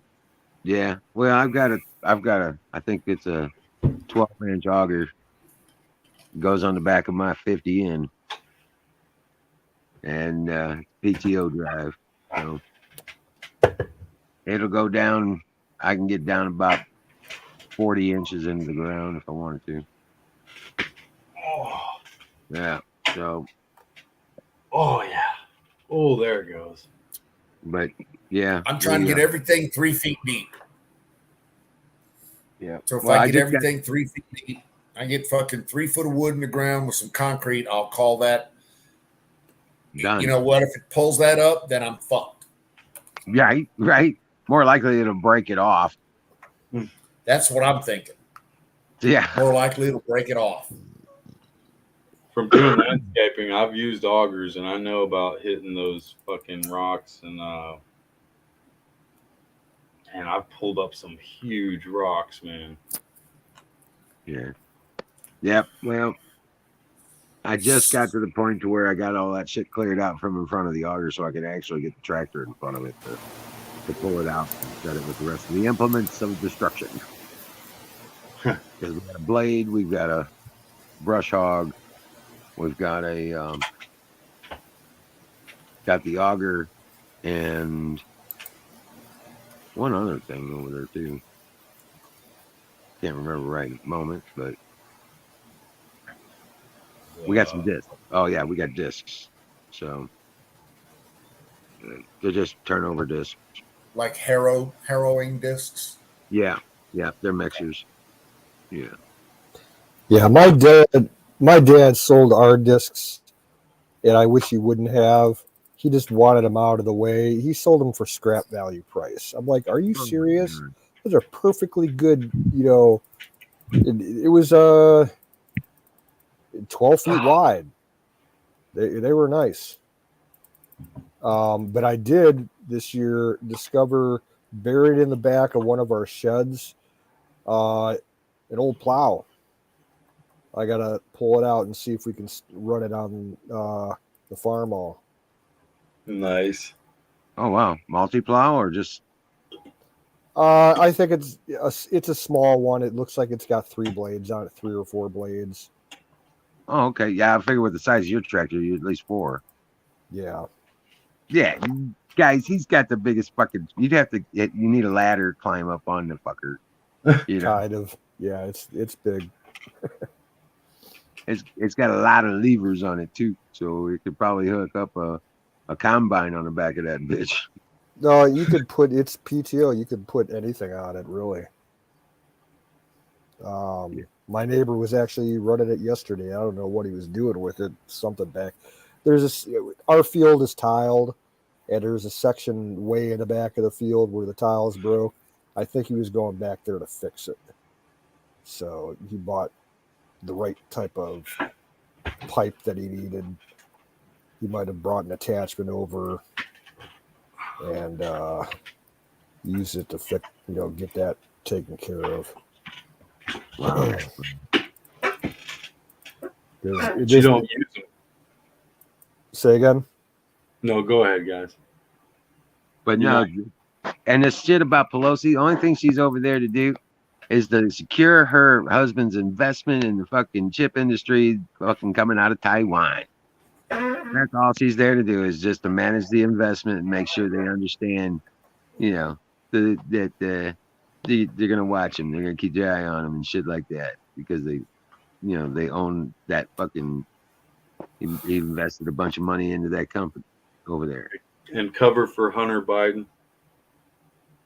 I don't know. I heard something about that. I don't know.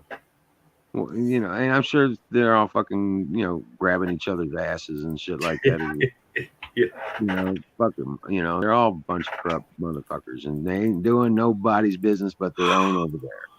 So don't get no fantasy about this shit being a fucking international incident. You know what I'm saying? Yeah. It's all fucking personal business, and that's all what it's about. They ain't doing no official business over there. They're just securing their investments. Mm-hmm. And that's all it's about. It's all personal fucking business bullshit.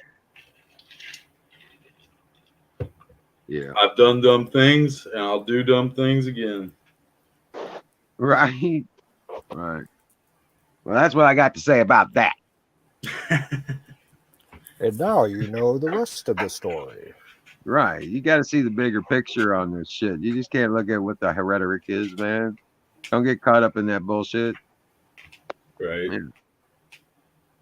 And what she did by going to Taiwan, the reason China really got mad is because she wasn't going to use their industry and build up their industry in their mainland China for their chip shit. Because every time they do, fucking China nationalizes it and fucking takes it over.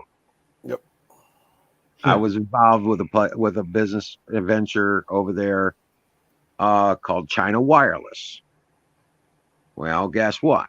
I was one of their substrate engineers for their site-to-site shit. And all this stuff went down, and all the technology was getting set up, and all that shit was being moved around. And then next thing you know, they fucking nationalized the whole fucking project and cut everybody out. It wasn't Chinese government. Fuck them. Man. That's all the fuck. That's what it's all about.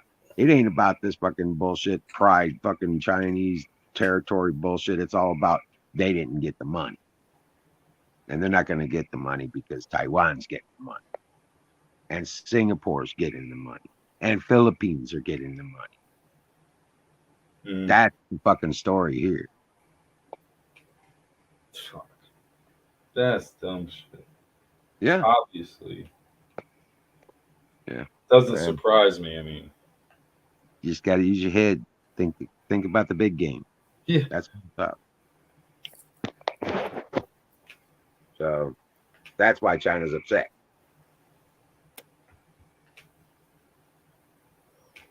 Gigi Pookie.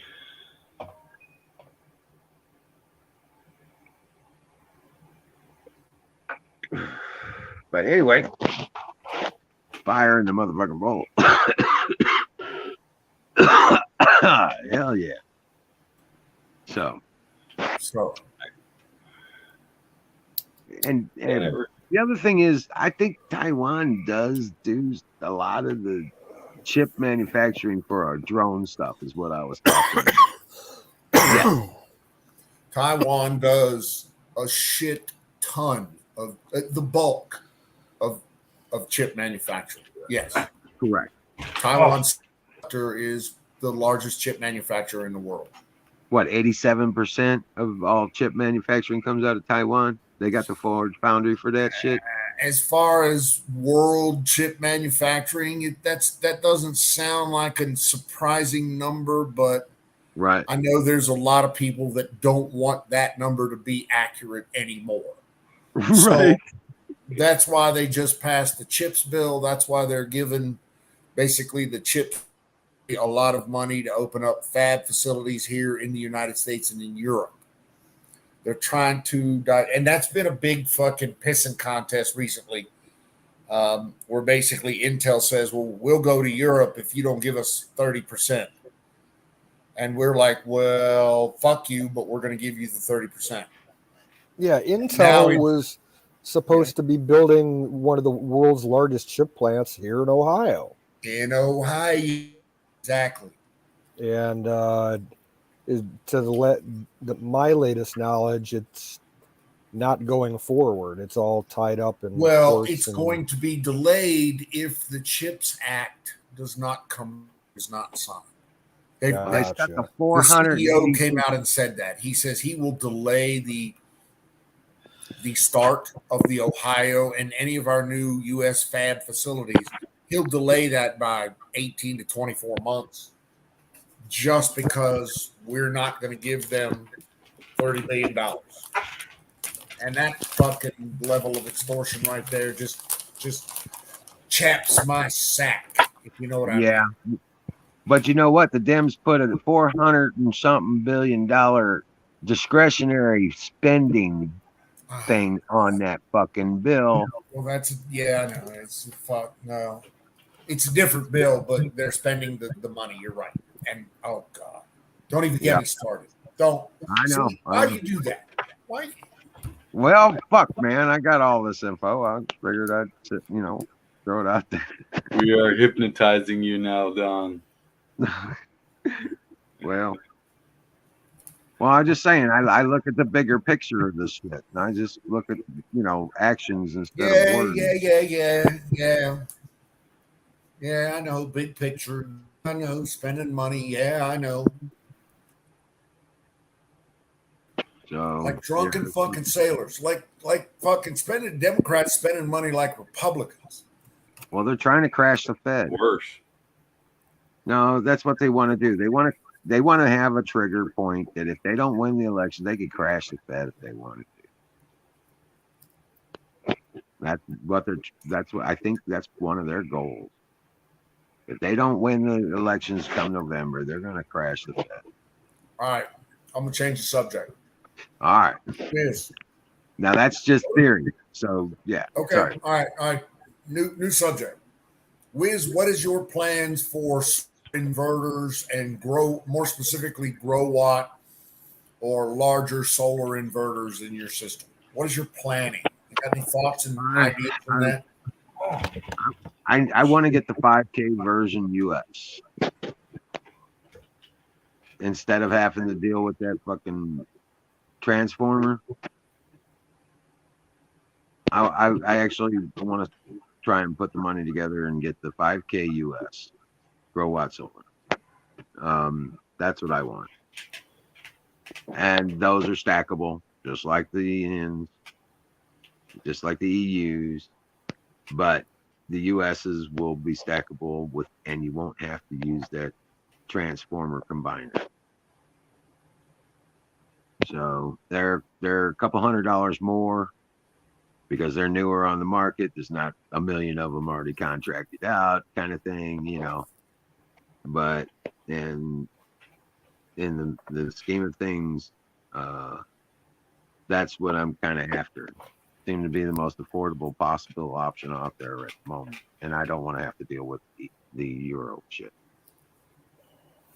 But I don't have any 240 AC feature use either, so that's not a function for me. You know what I'm saying? To where Don does. Don has a use for the 240 AC. I don't. So yeah, that's what I'm thinking. I talked to one of my boys the other day. Oh my God, I'm so proud of him, and I'll tell you about that in a minute. But he called me up and asked me what I need immediately for my system out here, and I said, well, I could use another 4 batteries. He's like, done. I don't know when it's gonna get done, but he was like, I'm gonna get you 4 more batteries and get you up on 16 again. Because that's where I need to be for my usages and stuff. That'll more than cover my usages once I get 4 fresh batteries added to my system now. And that'll put me 24 hours. So. You taught them well. Yeah. Well, yeah. John, he's one of my godsons. Okay. Yeah. He's he is of the darker persuasion. He's just one of them. And he got himself completely turned around, man. That's good. Yeah, um he's got 2 businesses running now. When when he was a kid, he was in trouble with the law, big time, bad, you know, and that he continued to get in trouble all the way to his early 20s. He Hmm. just went bad on himself, you know, and now he's moving up on 30, but he got himself out of all that trouble. He got him That's through, he awesome. got himself out of all that. He got him back to zero and then started his businesses. He's got his own place. He's getting custody of his kids. I'm really super proud of him. That's great when people get corrected around 30 because I'm going on 40 and that's when you're really pushing it, man. Right. And he called me the other day and said, "Thanks, Dad." I You never know, had much fatherhood, man. I mean, my dad died on me in 2001, and you know, you've got a pretty level head, so I'm really look up to you too, man. well, I So, appreciate that. But, you know, to get those calls from your from from one of your boys, you know what I'm mm, saying? yeah, To man. say thanks for raising me the way you did. Thanks for everything. I would not be here if it was not for you, kind of thing. You know what I'm saying? So Yeah, that's just beautiful. What yeah, do it you made me call cry, dude. it? When he Right. said he has a date on when he's gonna get custody of his kids and everything, it's already done. I just, Nice. brought a tear to my eye. I was like, Clapping the yeah, round of "Oh, applause there. Damn, that's a big step. right, right." So I'm really super fucking proud of it, It's a man. And big deal. it is. It's a huge deal to see the turnaround from where he was to what he has become and grown in that whole in life. What business is he into right now? You say I forget. He's got a moving company and I think a landscaping, groundskeeping kind of business. I dig it. And they're kicking ass. He's like, "Dad, I'm making like $1,200 today, and I ain't even got started." Nice. Right. He's gonna So, buy you your new laptop, man. I swear. well, no, I'm, yeah, no, I don't. You're a man of your own. I mean, yeah, Right. I get it. He wanted to buy me something, and the batteries came up, and Yeah. I'll, the laptop's only gonna cost me like $300 to replace, Right. and um, I'm working in the shop again. I put my greenhouse on hold, and I'll be working in the shop there next couple days, finishing up some coolers and some dice and some woodcraft stuff, and take it to the farmers market this weekend, along with the eggs and rabbits and whatever else I can pull together. You know what I'm saying? How'd you do Yeah. this past week? Did you go this past weekend? Yes, I did. Yes, I did. Sold all. How'd you end up making out? Oh well, it was just vegetables. I didn't sell any rabbits. Um, but sold all the vegetables and um, except for some cucumbers. I had a lot of cucumbers. Send them I my way. Fuck, that's made my 25 bucks on the vegetables. You know what I'm saying? favorite. It wasn't. It's not great. It paid for gas. You know, Yeah. and I got. I'm not charging a lot, so I can draw attention. To my market Big offering and stuff business. like that. I'm So, trying to be a big business head. well, if you follow the rules of business, you do good business. If you Hmm. follow the rules of business, you get the customers. If you follow the rules of business, you make the money. If you Follow the follow the three rules, R's. right. So, you do. I've done it 4 or 5 times in my life. I built an auto restoration company, where we were, pulling in. We were buying cars out in California. We were buying cars by the car loader full and restoring them. and then turning them out into car shows. Shit like that, you know. I was doing real estate. Became a general contractor in St. Louis here, restoring the old buildings downtown.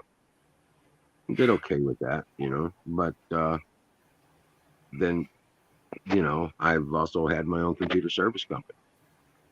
You know, pulling contracts from Dell and the big banks and stuff like that, all that kind of stuff. I ran fucking tech teams for MTI for 6 years. You know, they gave me 8 states to manage, and I managed all 8 states of them.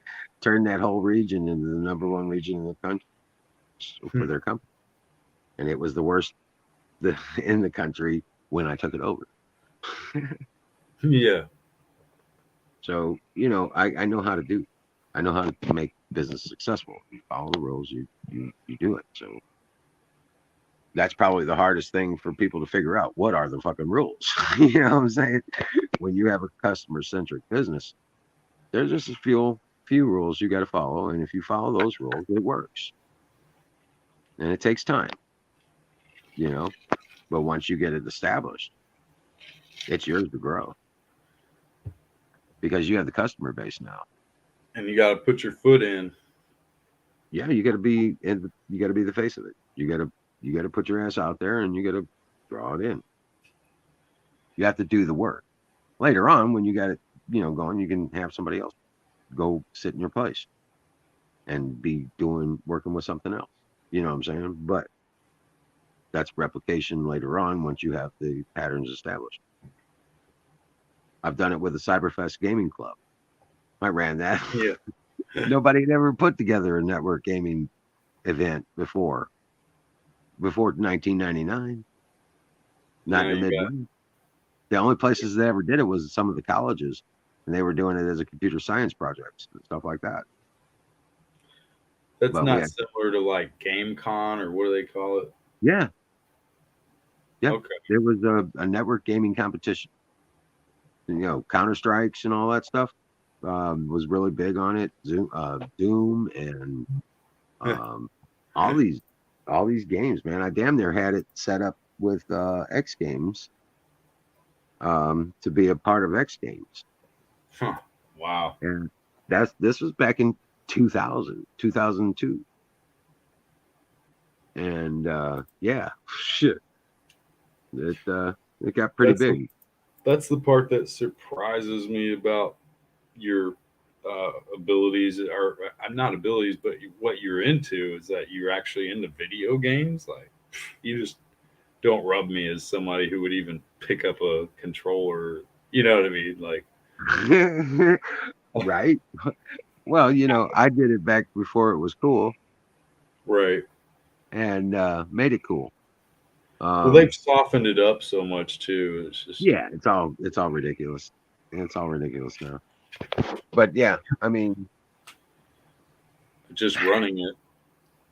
Yeah, building it from scratch, and nobody had ever done it before, and everybody told me there's no way you're going to get. At that time, you're talking around 2000.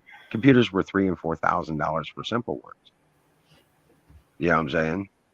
So they were like, you're never going to get 100 people together that'll bring a $3,000 machine to an event like that.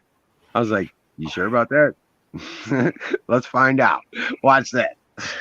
And we did it. We did it. And we built it. I built the server racks. I managed to find some people to help me manage the servers and the game structure on Linux, and we got it all. We had server masters and stuff like that. We had it all set up, crated everything so it was all mobile. Alternate backup power supplies, everything, dude. We rocked. Sounds intense though. Golly. It was. It took about 6 people. Static. Maybe 7. 4 hours. Yeah. Took maybe 6 or 7 people. Sorry about that. Took about 6 or 7 people about 4 to 5 hours worth of setup to pull up our whole setup. But we had black lights everywhere, UV reactive signs everywhere. We made them ourselves. You know, even our extension cords were black light react. So it looked like Tron World when we fucking hit the fucking when we went into game mode. We game mode the whole fucking hall. You know, we'd rent out a hall at the KC Knights of Columbus place. And, yeah, right. And I'm we sure put there's the whole video fucking of that. thing. Well, Hammer's got some pictures and videos of all that stuff still. So Hammer Yeah, was he showed him one time on stream. I remember that. yeah. We would get calls from other people who were trying to do what we did, and they couldn't do it. So they'd give us a call and ask us if we could come over and rescue them because we knew our gear could be set up in a matter of fucking 30 minutes, you know? Yeah. So we came to the rescue of several other gaming clubs, and I was trying to build a market for it because I needed competition for our club. We couldn't be the only club. We needed competition too. Well, there was no competition, so I had to build up the competition. Have to make your own competition arise. I had to build a market. So that's what I did. I eventually ended up with a group in Chicago, one in Murfreesboro, Illinois, one in Springfield, Missouri. We ended up with one in Arizona somewhere, right? And yeah, we had Alpha, Bravo, Charlie, Delta. There was a Cyber Core was our Foxtrot, you know. Yeah, the Foxtrot was our kids group. And at our competitions, because they weren't old enough to play the game because the age restrictions came out, we got Toys R Us as a sponsor, and they gave us the Nerf games that were comparable to the games that the older guys were playing. And we'd have kid competitions, and they'd go around nerfing each other in this game, and it was pretty cool. And they had their own competitions and shit like that, and they got prizes from Toys R Us or what have you. We had all the big names, Infogrames, ID Soft. They were sending us cases of their new games. Blizzard was one of ours. We did StarCraft competitions and stuff like that. Frontline Force was actually one of the prototype games that they were trying to implement into military training. They actually sent us the game and asked us to put on a Matrix competition to test it out and to see what the guys liked about it. So we had a competition for it during a game. It was a Cyberfest for LAN party, and the benefactor was the ALS Foundation. It was a charity event, and all the proceeds went to the ALS Foundation. And buying laptops for these guys with Lou Gehrig's disease. They couldn't communicate. These kids, they couldn't communicate to the world without them. Yeah. And, we would buy them where we could get them according to the needs that they had. And we could get them cheap as fuck. So we were buying like 20, 30 of these fucking laptops and programming them up for them and handing them over for these kids. That's like, what do you call it, where you race the little cars down the track? What do you call that? You build your car and then you race them with they're wooden little cars. Yeah, Soapbox Derby. Soapbox, yeah. Yeah, but on crack. It's like no, this was computer games. These were computer network games. They were all computer network gaming. You remember SOCOM, U.S. Navy SEALs training? Right, yeah, SOCOM. Yeah, it came out. And that was my first introduction to internet gaming, really. Well, there were several of these multi-game platforms that came out during the time. God, I can't remember most of them, but it was like Doom, Counter-Strike, which came out of Half-Life Classic. Oh yeah, Half-Life. And that was a derivative of Half-Life Classic. Was Counter-Strike? Was it as a breakaway? Yeah. See, I know all this shit. I lived it. You know what I'm saying? So it sounds very familiar to what the Army does for certain training. like all of the tank soldiers, training with live tanks is hard on the tanks. It's expensive to run the fuel and the maintenance costs. So they have tank simulators. They have warehouses that are just full of these simulators, and they land party them together to have, an entire brigade of tanks fight, another brigade of tanks or whatnot. All that, multi-user land shit is very similar to what Wiz was doing. That's classic. That's just retro classic. I feel like you're bigger gamers than me, and I'm born in '83. You know what I mean? Well, I'm not that person anymore. You know what I'm saying? That was a phase in my life. Yeah. Just that I went through. It was just another enterprise. It was a promotional set that I started from my computer service company, Greater Technology. It's almost like a hobby gone wild, Well, yes, it was promotion. It was a way to draw attention and customers to my business, and it took on a life of its own into the competition field, and it really started. It really got pretty big actually. Our biggest event, we had over 250 people show up with computers to compete, and yeah, it started getting big. And then my life fell apart, especially because my wife. Well, I mean, how lucrative was it? Well, it was getting ready to be. At that time, you got to look at the time frame he's talking about. Yeah, 2000, 2001. It was after There was no other the competition. .com bubble broke and everything, and all of those electronics companies and software companies were looking for a way to pull themselves out of the hole and establish markets of their own. So that infrastructure and networking was very important at that time. It was very lucrative. Yes, it was about to get really lucrative if I would have been able to get the deal with the with the X Games. If I could have nailed that, I would have been magazine material, man. You'd be reading about me in a fucking. But couldn't pull it off, so didn't go there.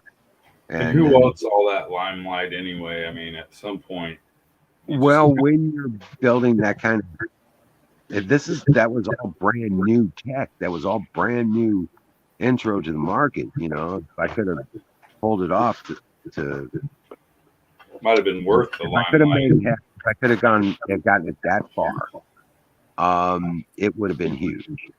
Especially because you could have sat back because you just, you didn't have to run every aspect of it.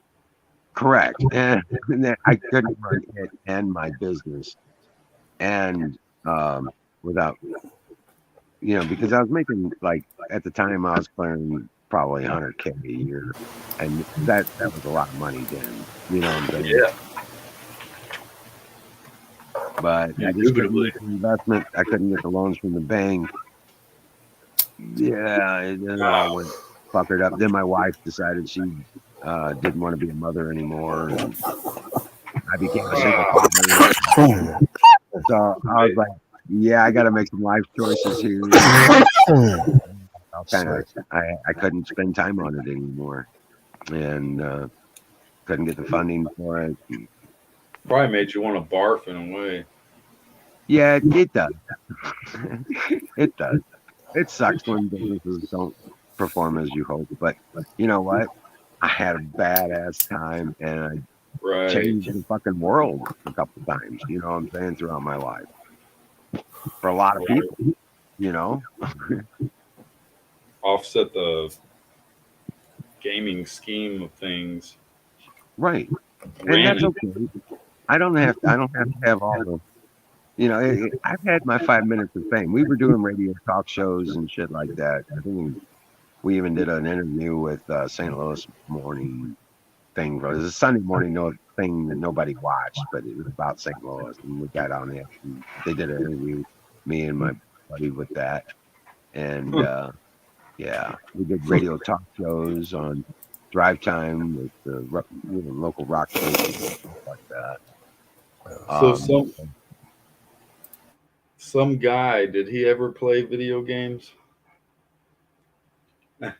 Sorry, I was wondering So if all those video games all those things that he did, yes, we did. We played Doom on our own lands. I owned an ISP, and so I was the only guy in town that had three T1s muxed together in my basement. So we would, I mean, there was probably five of us in Richmond, Virginia at the time. Um, People would, he's right, they'd haul in $1,000, $2,000, $3,000 machines with, big old, back in the day, that was before flat screen. So everybody had brought their own CRT. yep, wow, yep, those big ass fucking box bugging. monitors, man. Yeah, there Um, wasn't no flat screens. Flat screens were the ones with the box monitors that had the surface of the screen was flat. That's what a right, flat screen was. right. Okay, So yeah, yeah. I've played. I'm a fan, as a matter of fact, first person shooters. I'm a uh, what is it? Navy SEALs. SOCOM. That game, I owned all four flavors of that game on PS2. Like I say, that's what got me into it. I mean, that's what started me up. That's what got me. You're absolutely right, sir. You know what started So me? You know what started us? That adventure? Duke Nukem. yeah, yeah, Oh yeah. yeah, Duke was I was that reminiscing was the that. leader. That was a fucking leader. There it was. I got started with all that first person shooter stuff with Delta Force. So yeah, I still do that. As a matter of fact, I'm a World of Warship freak right now. Oh shit! Yeah. Oh yeah. Um, and I mean freak. I've been doing it longer than you, and I'm better than you at it. Um, Right. I bet.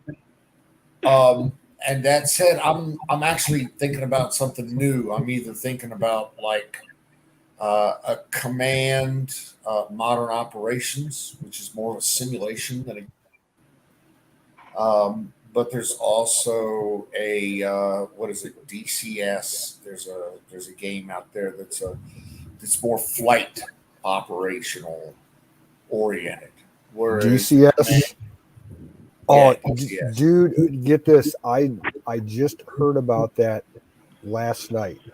I was on YouTube just clicking shit, and I came across um, this guy was using DCS, and he did his own audiobook layover of Tom Clancy's Red Storm Rising, and he Oh, used the DCS as a video background for the audiobook. It was fucking amazing.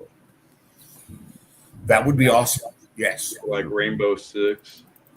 There's yeah, exactly. So all these, and then there's lots of things you could add on to games now, Yeah. where you can spend hundreds of dollars.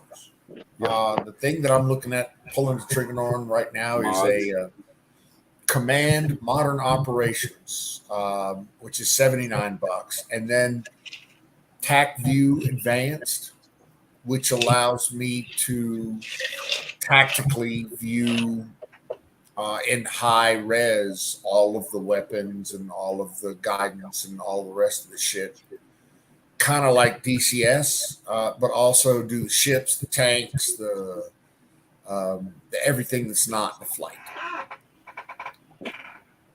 I'm also considering looking at. Have you looked at Flight Sim? Just Microsoft Flight Sim. I used to play it years and I years used to ago. play it years and years ago too, but dude, it has went off the fucking chain. Oh yeah, yeah. They're doing amazing. The graphics, the sim, the setup, I mean everything. Oh, the setups that the people have in their homes to play it are incredible. In the thousands of dollars easily. Yeah, it's basically licensed pilots for major airlines do it, and they'll easily put $10,000 into a setup, even more. There's a guy that does Microsoft Sim or Microsoft Simulator, and he has a YouTube channel, and he's very funny, and he's mostly the ATF or the air traffic controller, the ATC guy. I think his name is Air Force 95 or something like that. But extremely sarcastic, dude. I listen to this guy and I just cry laughing sometimes. But he has a YouTube channel where he and there are thousands, and he gets up there, interacts, basically does the whole flight sim thing. And let me see if I can find him. He's amazing. Amazing.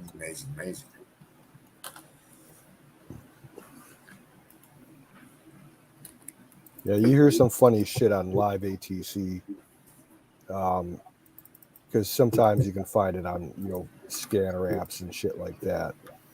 There he is, right there.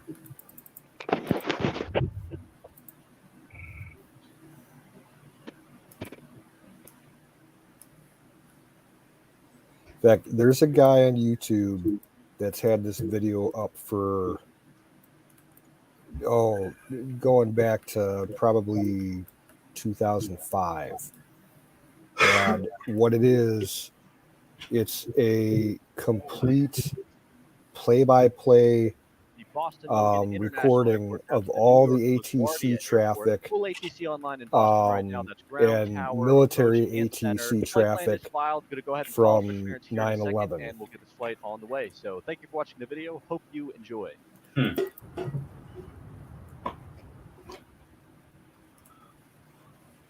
All right, so on the ground here in Boston right now, a couple other aircraft on the GA ramp. Just want to take note of that Citation Learjet assuming that Cessna 172 over there to our left side. We are cold and dark in the Cessna Citation CJ4. Call sign today is going to be 792 Juliet Sierra. We'll go ahead and get this thing started. So first things first, battery mask on.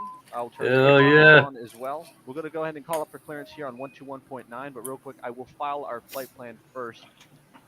Caboose 2 KLGA, and we'll be on the HARP 3 arrival into LaGuardia. All right, flight plan is in the FMC. Before our battery dies on us, we'll go ahead and call up for clearance with Boston Ground.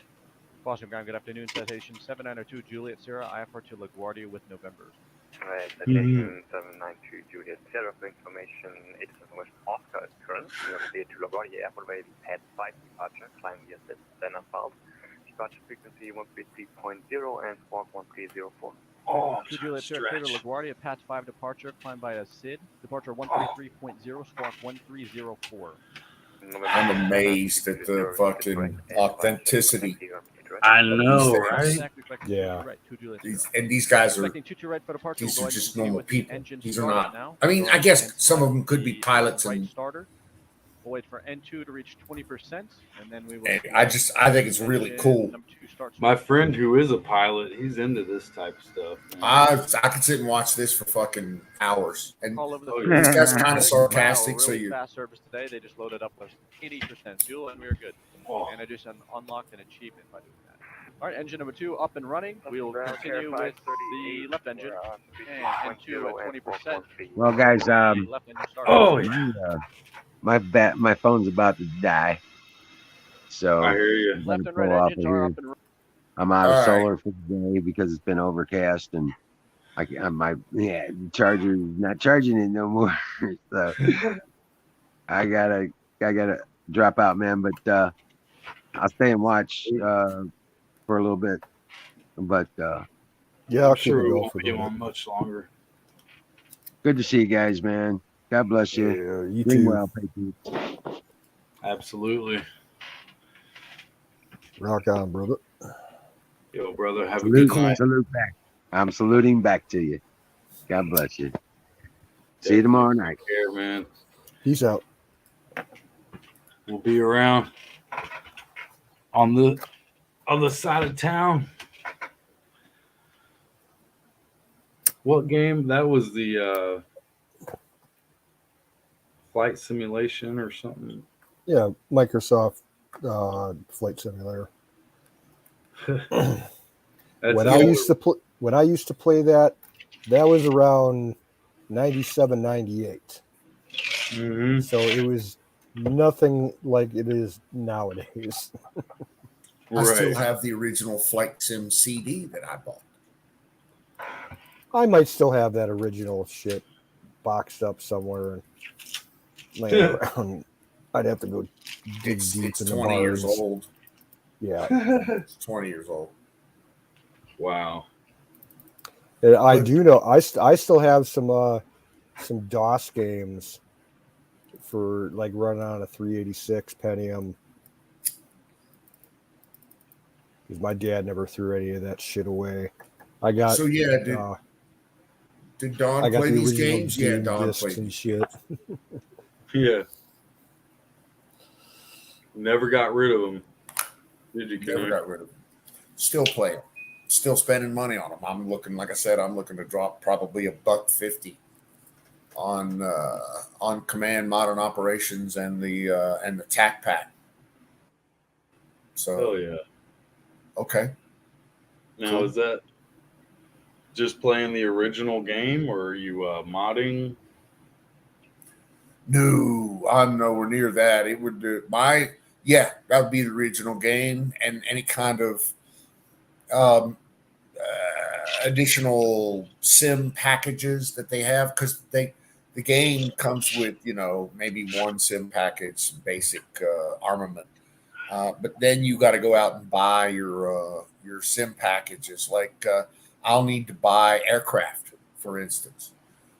And there's a package out there. There's a $50 package out there that I can buy that's got all the major aircraft in it that I need from both the Soviet side or the Russian side and the Chinese side. It's got a J-31. It's got a MiG 29 or a Su 34, and it's got a F-15 EX or something like that. And those will go into my game, and then I'll be able to utilize those.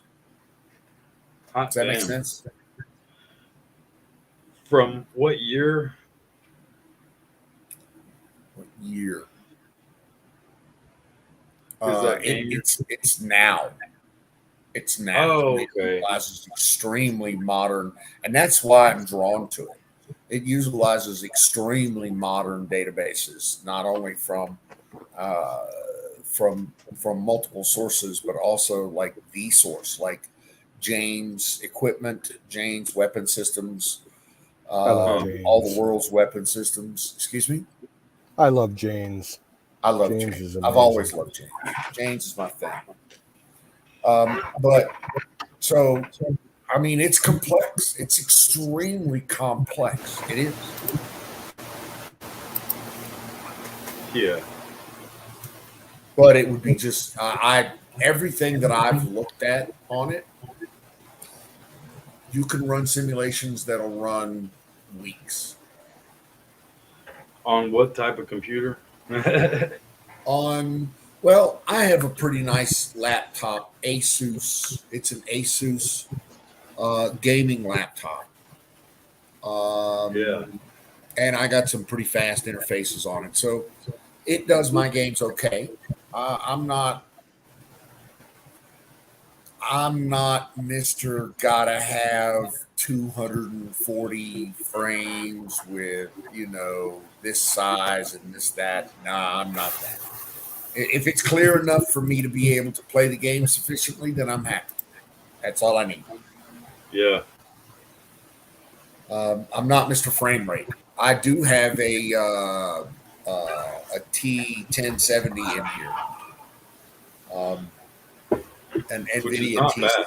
which is not. That's just in the laptop. Which is you're right. It's not bad. That's not a bad GPU, and it gives me the frame rate I need. See, my little nephew, he's like 15 years old. He's probably got something that's out of this world, man. My little nephew's got crazy fucking fast gaming laptop and all that shit. It makes me feel like, you know what I mean.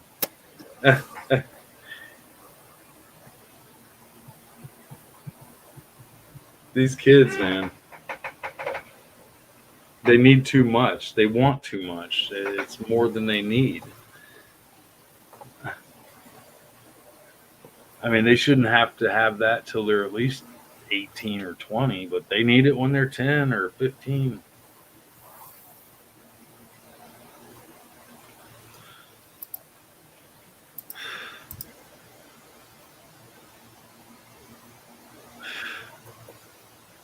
Well, I guess he hit the red button of death.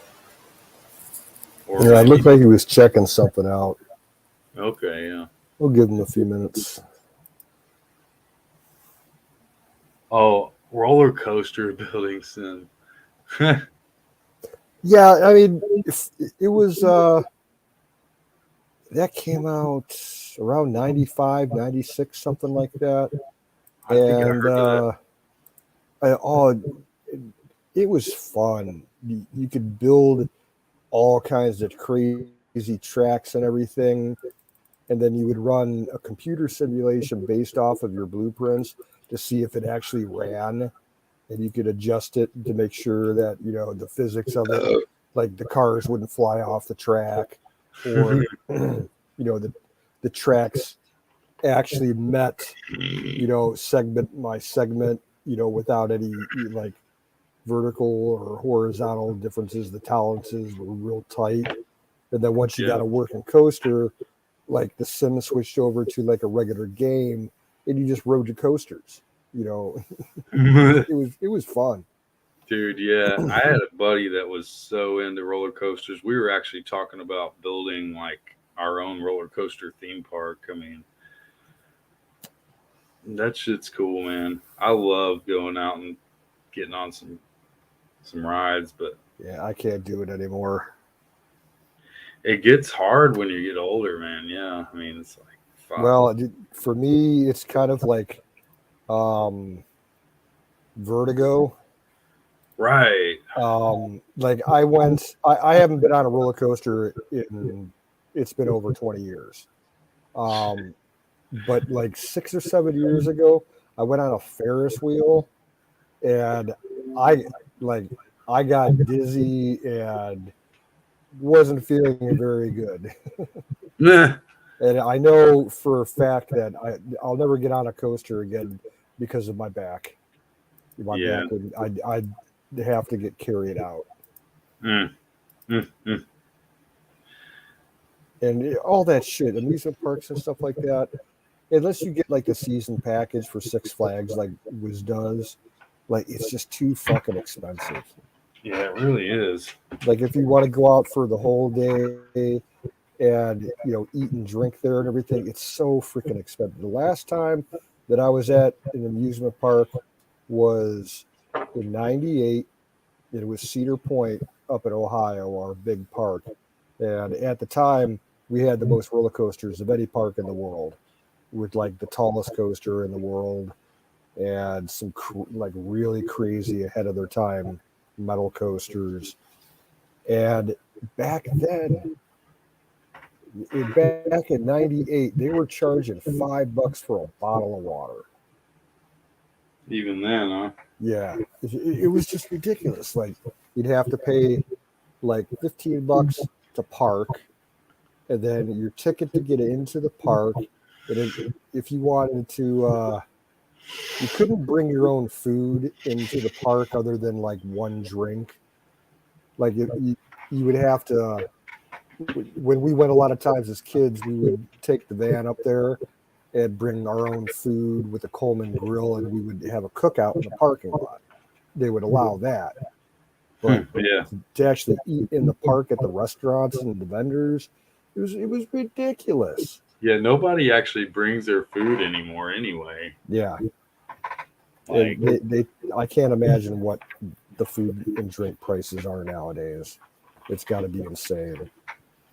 what's the theme park you guys got there? It's well, the northern one by me is called Cedar Point, and then they're down by Cincinnati. There's a park. It used to be called Kings Island. I think they've changed the names. I think it might be part of Six Flags now. Yeah. But yeah, a Um, season pass, is definitely the only way to even do it. yeah, back then a season pass was like $100. If you're gonna, Yeah, but if you got, even if it's like with my sister and her kid, they get a season pass. It pays for itself if you use it like 2 or 3 times a year. yeah, And when I don't think she does it anymore. The last year that she had the pass, they went like 20, 30 times throughout the summer. So it easily that's pretty paid for it. good. It's only like, it's not even an hour drive from here. It's like a 45-minute drive. Less, yeah.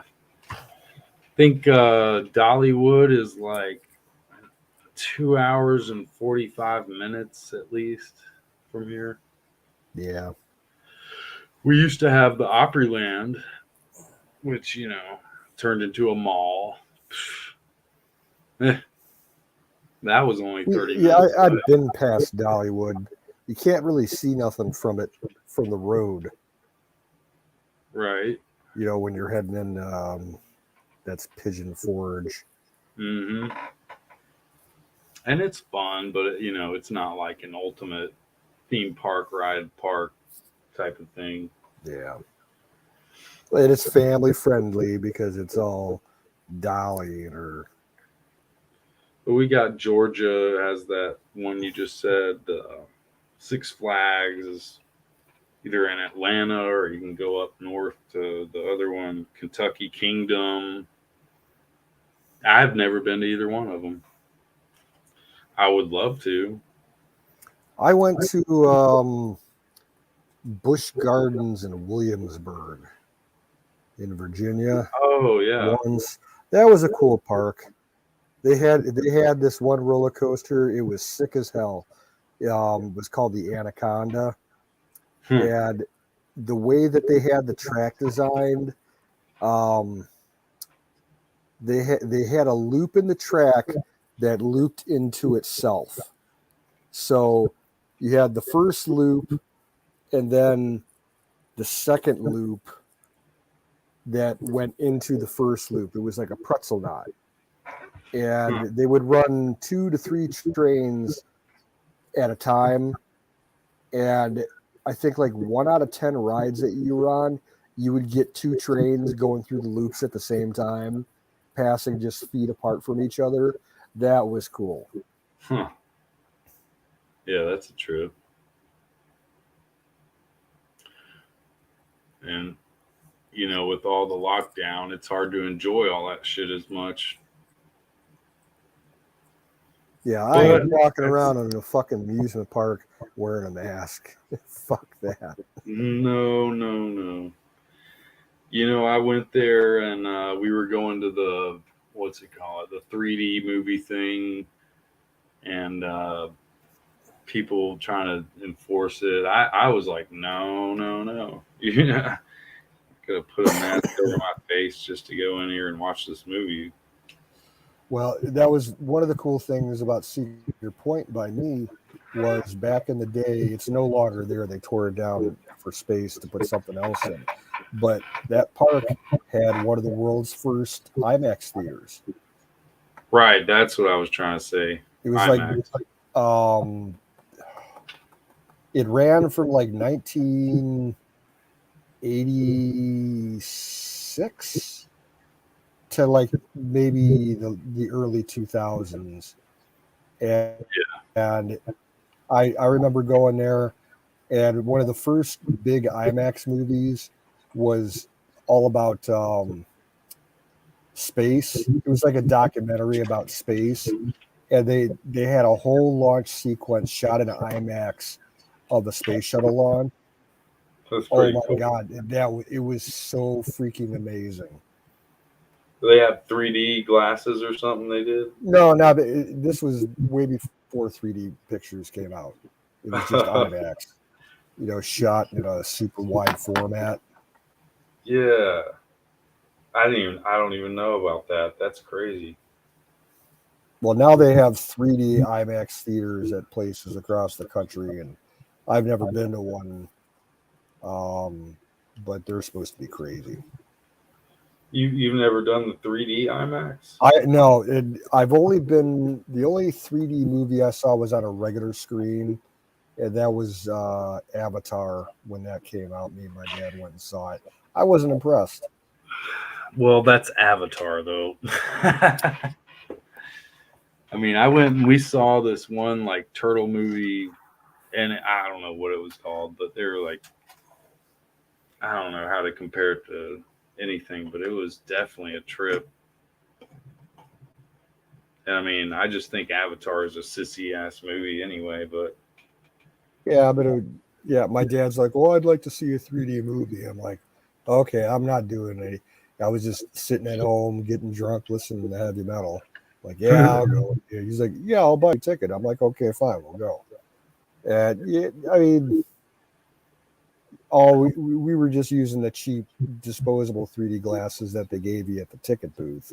We weren't right. wearing anything, fancy. So, yeah, it wasn't all that great of an experience, to be fully honest. Huh. But the IMAX theaters, we got some good ones here in Ohio. One of the best in the world is right in Cleveland. We have basically a museum. It's the Lake Erie Science and Technology Museum, I think they call it. And Uh-huh. their IMAX, it's the widescreen, but they have it angled concurve, so it's like full immersion from like your And then peripheral vision gets it.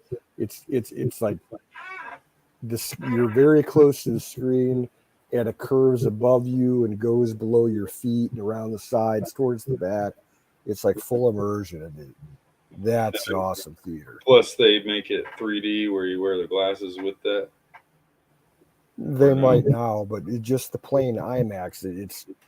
It's if you've never seen just a pure IMAX, not 3D, Huh. it's still a great experience. Yeah, I never got to do just that regular IMAX. And the thing with IMAX, Welcome back, it Don. usually runs in conjunction with high def Popping in and out. Dolby audio. So half the Oh yeah. experience is just the sound. Oh yeah.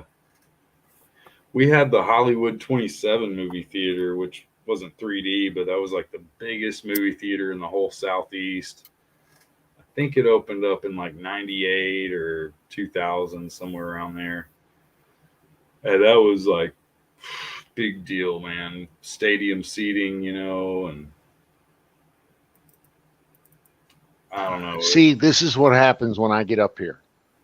You started with a wonderful stream of about 14 people, and then I joined, and it slowly dwindled to It's all 3. your fault. It is, and that's what I'm saying. Nobody likes to hear what I have to say. I think Canoes thinks he ran everybody off too, though.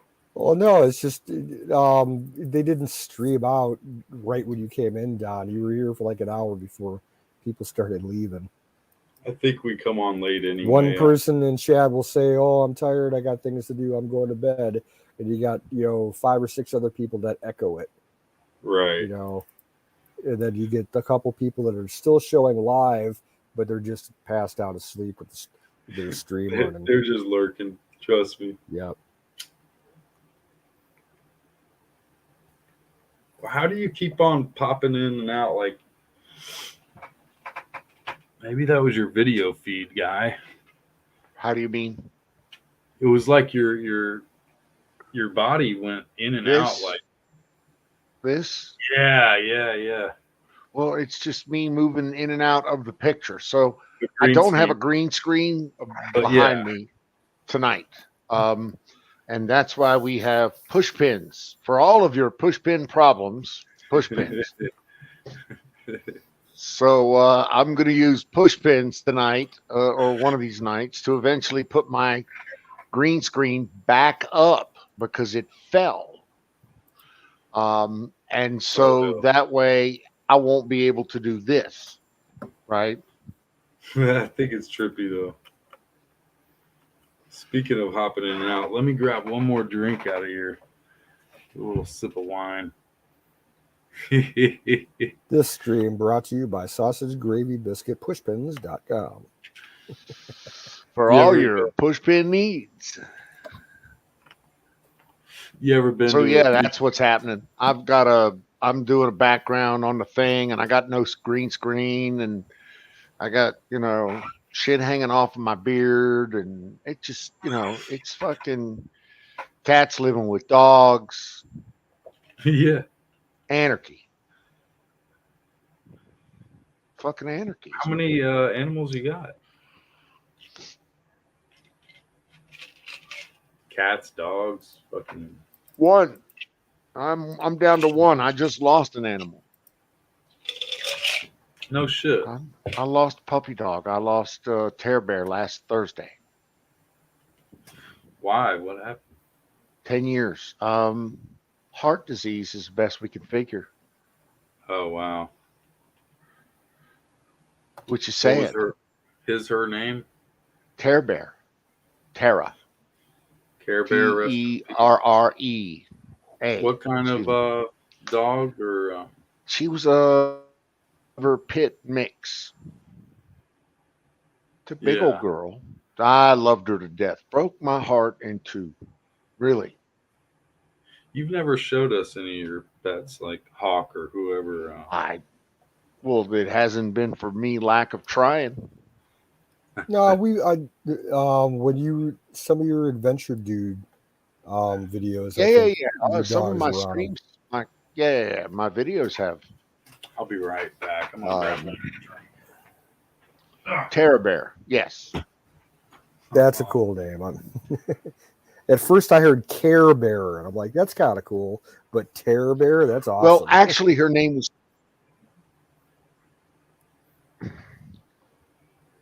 So, her name was actually Terabit. Okay. And the lab we had before her was Megabyte. And so until Lila, we've had dogs that have tech names. Gotcha. So Terra Bear just was kind of a natural derivative of Terra, but her name was actually Terabit, for what it's worth. Terabit? Terabit, exactly. Oh, Terabit. When all else is gone, you got some. There you go. There's always some wine left over. Yeah, because leftover wine is not that. It's not that go-to. Right. It's the reserve. Yeah. Got nothing else, and tap into the wine. I had a hacker type of person that I hate to even mention it, but because it's embarrassing, really. But they sent me a text message like they were my bank, saying that, oh, you've been hacked, or not hacked. Yeah. Yeah. I know the They message. I was compromised, and they got to shut it down, my bank account. So they asked me for my PIN. I gave them my fucking last four of my social and my PIN. So I gotta go and order a new card tomorrow with US Bank. I should have done it with the actual fraud prevention, but he acted like he was fraud prevention, right? And he sent me the messages. Oh, just reply to these messages and let me know the numbers. And Nah, that see, gives him a that's one-time pass to get into some place of mine. And I've had a really rough night with that, man. He really threw number me one for rule of online banking. Don't answer them. You call them. If you have any kind of issue like that, the banks do not contact you in that way. Exactly. I didn't know. And the banks openly tell you that. like when you open your accounts with them, and they'll send you reminders, such and such bank, for your safety will not, send you any kind of, information requests through email or anything. You'll only be contacted in person, or if the next time that you log into your bank account, securely, you'll have a message waiting for you. Yeah, And anytime I get those kind of phone calls or anything, I'm like, well, thanks for bringing it up. I'll talk to my local branch agent when I go up there the next time. And I just hang up. I know better now. Yeah, my banking got hacked like 2 years ago. And it wasn't because of any kind of scam like that. Someone actually got a hold of my card number and used up my one account to buy like $1,200 worth of crap from some big, women's clothing store. Luckily, I didn't have anything for him to get into yet, but I got to go and. It only took one phone call to the bank to fix it. Yeah. They said I'd be okay, and I'm like, all right, but I'm still going to order a new I card. had the money back in my account within 20 minutes, I think. And that's the thing. It really is. You communicate with them, tell them, hey, been compromised. They're like, no problem. We'll take care of this. And they generally get your money back. Yep. I mean, in your fraud there, were you, did you lose any money? No, that's the thing. He told me that somebody ran $469 at some Walgreens in Atlanta, Georgia. And there you go. Do you know this person? No, I don't know anybody in Atlanta, Georgia, yada, yada. Oh, well, we'll send you, we're going to shut down your bank and make it safe. So they shut down the card.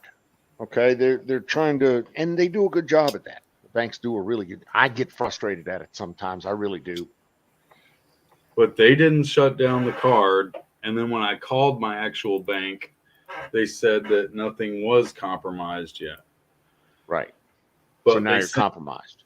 But he sent me those 6-digit codes, and he could have gotten to any app like either Venmo, Cash App, Google Pay, and maybe he's got information now, and he's just waiting for me to put money on it or whatever. Yep. So don't wait. Just call the bank, tell them change the shit, close it all up, open something new. Yep. That happened to me recently. There were I do some Yahoo, some YouTube super chats, and there was like 3 or 4 different accounts that had been literally leeching $20 here, $30 there, $15 there off of my account through Google.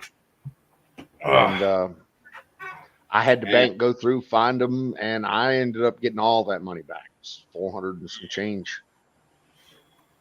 But when you're not able to afford it like me, you can't wait for it to come back to you. So I was lucky that nothing was compromised because. What do you think you think the rest of us can afford that shit? You're sadly mistaken. I know. I can't dollars taken out of my account. I know I can't. It's something I didn't even want to mention, man. I just, it makes me sick to my stomach. Ugh. Well, don't beat yourself up because you're not the only one. Right. And I talked to a buddy who told me that. If you're going to do business, it's like Canoe said, if you're going to do business on the web with your credit, your name, your numbers, then you got to make sure that they're safeguarded. Mm-hmm. It's really, really, it's complex, and they're out to get you from every fucking angle. I mean, dude, you only have to lose once. Yeah, for your shit to fall down.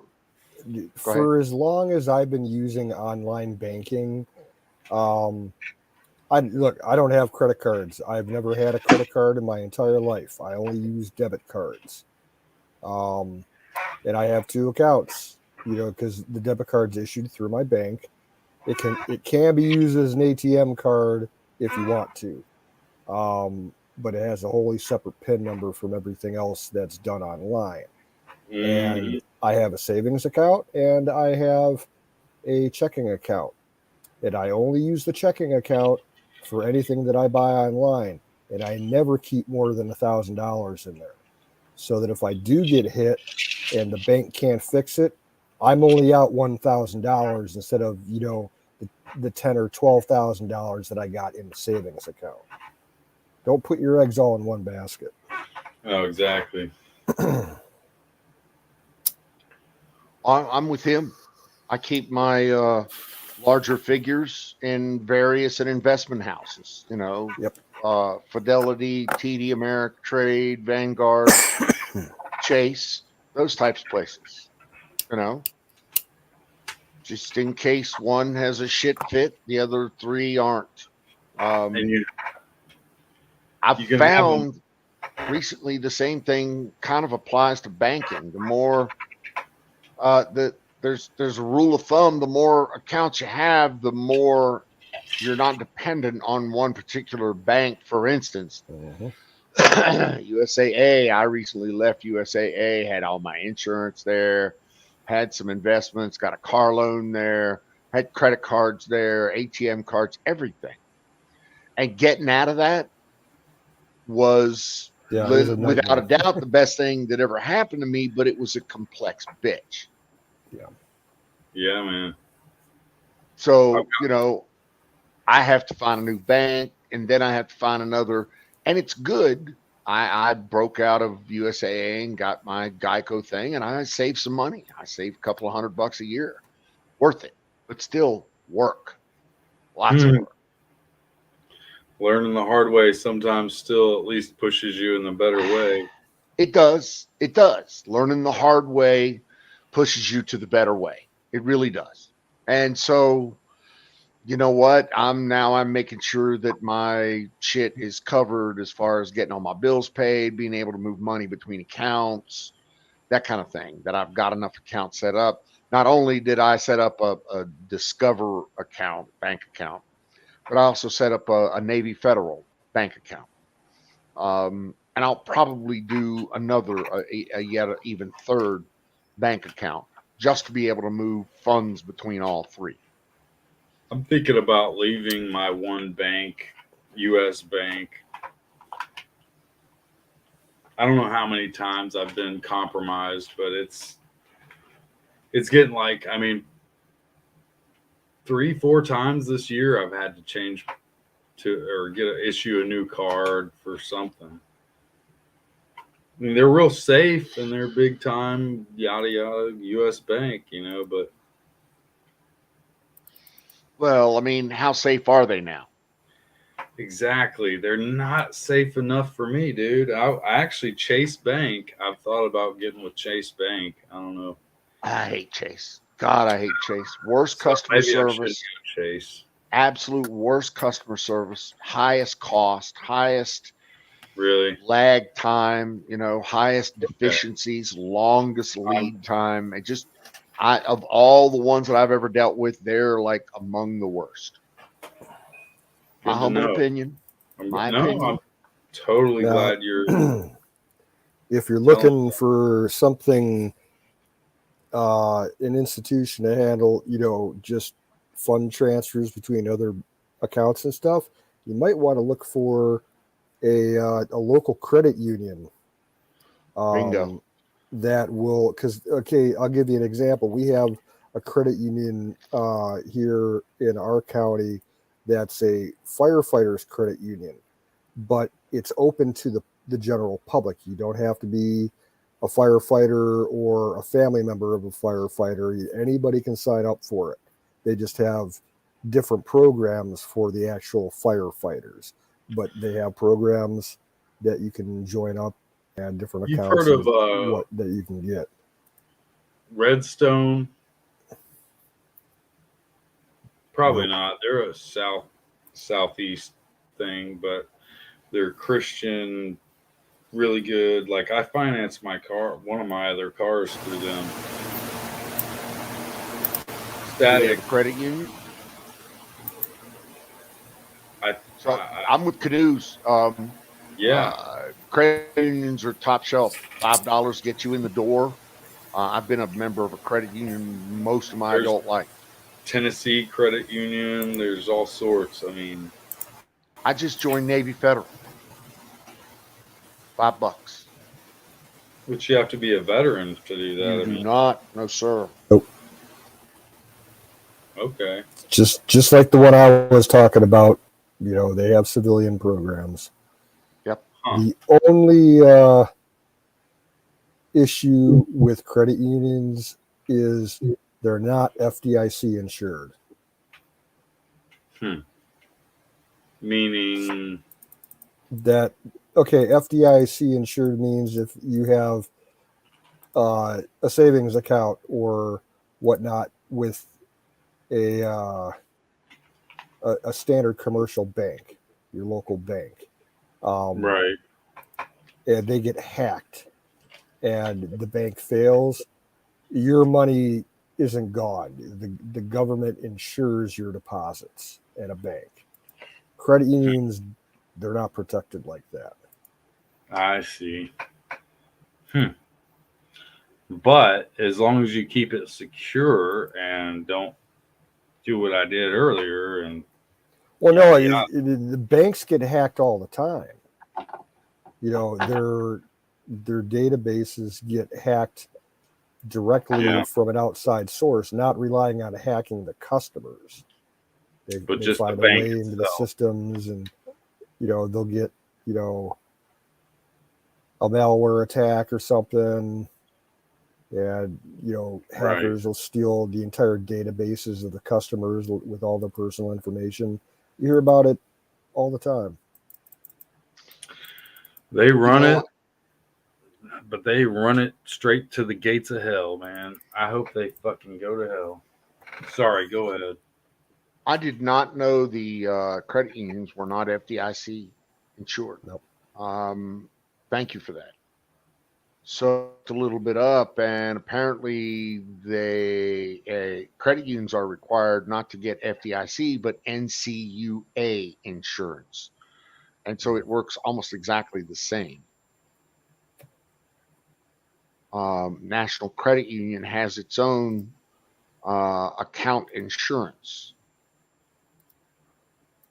Government requires all federally chartered credit unions to carry NCUA insurance. State chartered credit unions may purchase private insurance to cover deposits, but many opt for coverage through the NCUA.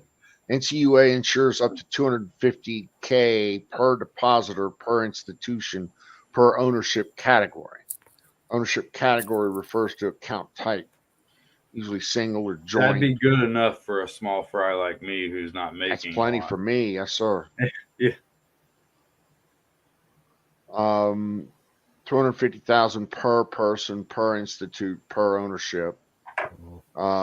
Checking accounts, savings accounts, CDs, money markets, all of the above. Yeah, They really fucking had my head fried earlier, dudes. Oh my god, that was like, Don't let them get to you, please. Please, just call the bank, tell them it's their problem, and it is. It's their problem. oh yeah, they Um, said we're on it, we're watching it, yada yada, and you'll get your they money back. no. So The thing don't is, they didn't spin take up. any money. They sent me a message, Right? said that They have your numbers, but what they exactly. have is will eventually expire. What they have is a No, one-time yeah, passcode. exactly. It's a one-time pass that they had Right. when they sent me these 3 different codes, and I repeated these codes to him. Those 6-digit codes to confirm that he was going to close my bank account. you know, See, nobody ever threatens to close my bank account. Nobody. If you're threatening to close my bank account, then you're the last motherfucker I need to be talking to, because I need to be talking to your boss 3 levels up. I was in And the middle of work and I was freaked out, and I just went with what I mean. He had an official message coming to me from US Bank fraud, blah, blah, blah. And they said, no, we never contact you. You always call us if there's a fraud. And dude, it's I'm just, sorry. 2 plus 2 is 4, man, and I was not doing 2 plus 2. I was not. Okay, well, My brain was not just in that. spin down. Okay, just let it go, because that'll get Thank taken you. care of. Thank you, Let it Don. go. I really wanted to go and Don't get on with your life. yeah, It's done. Move. Put that in the rear. That's in the rear view. Get on with your life. Learn from it and yeah. I walk learned forward. from it. That's the bottom line. Yeah, Canoes, you're right. lucky. It didn't cost. U.S. Bank is pretty good. I'll give them that, man. When I call them, that fraud, the real fraud protection agency has your back.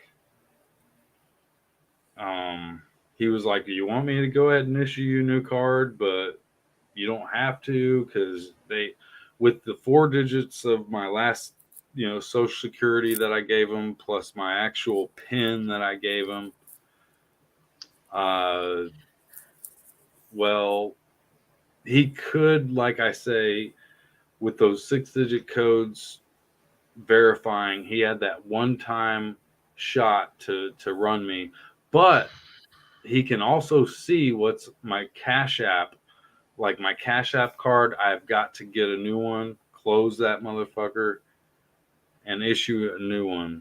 I think I'm going to go ahead and do that right now because I don't use it enough to really care about keeping them. Get on it. Don't. It's just so get many on it. hoops, dude. They throw you but you so got to many do hoops. what you got to do. You got to do what you got to do to protect yourself.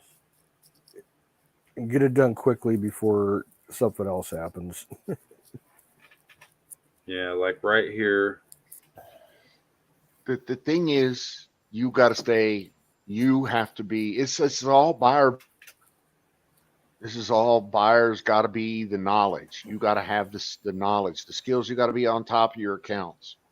You got to take over your personal privacy. Yeah. It's like healthcare now. Oh my God. I mean, you have to balance so many accounts, numbers. I learned everything that has to do with banking. I learned on my own. They didn't teach that shit in high school. And they really should. They should have a class that teaches you how to do your personal just finances, like the IRS, and how to deal with insurance and with taxes. That should be a required class. Exactly. They have those classes now. Yeah. They're still few and far in between, but they do have those at the high school level. Yeah. You're right. Yeah. And you're right. They should have had those 20 years ago. I mean, even just a class, not even just basic shit, man. Like, that is your life, dude. Dealing with the Federal Reserve and taxes is more important than learning goddamn fucking. But nobody ever teaches you how to do this shit. You go on your own.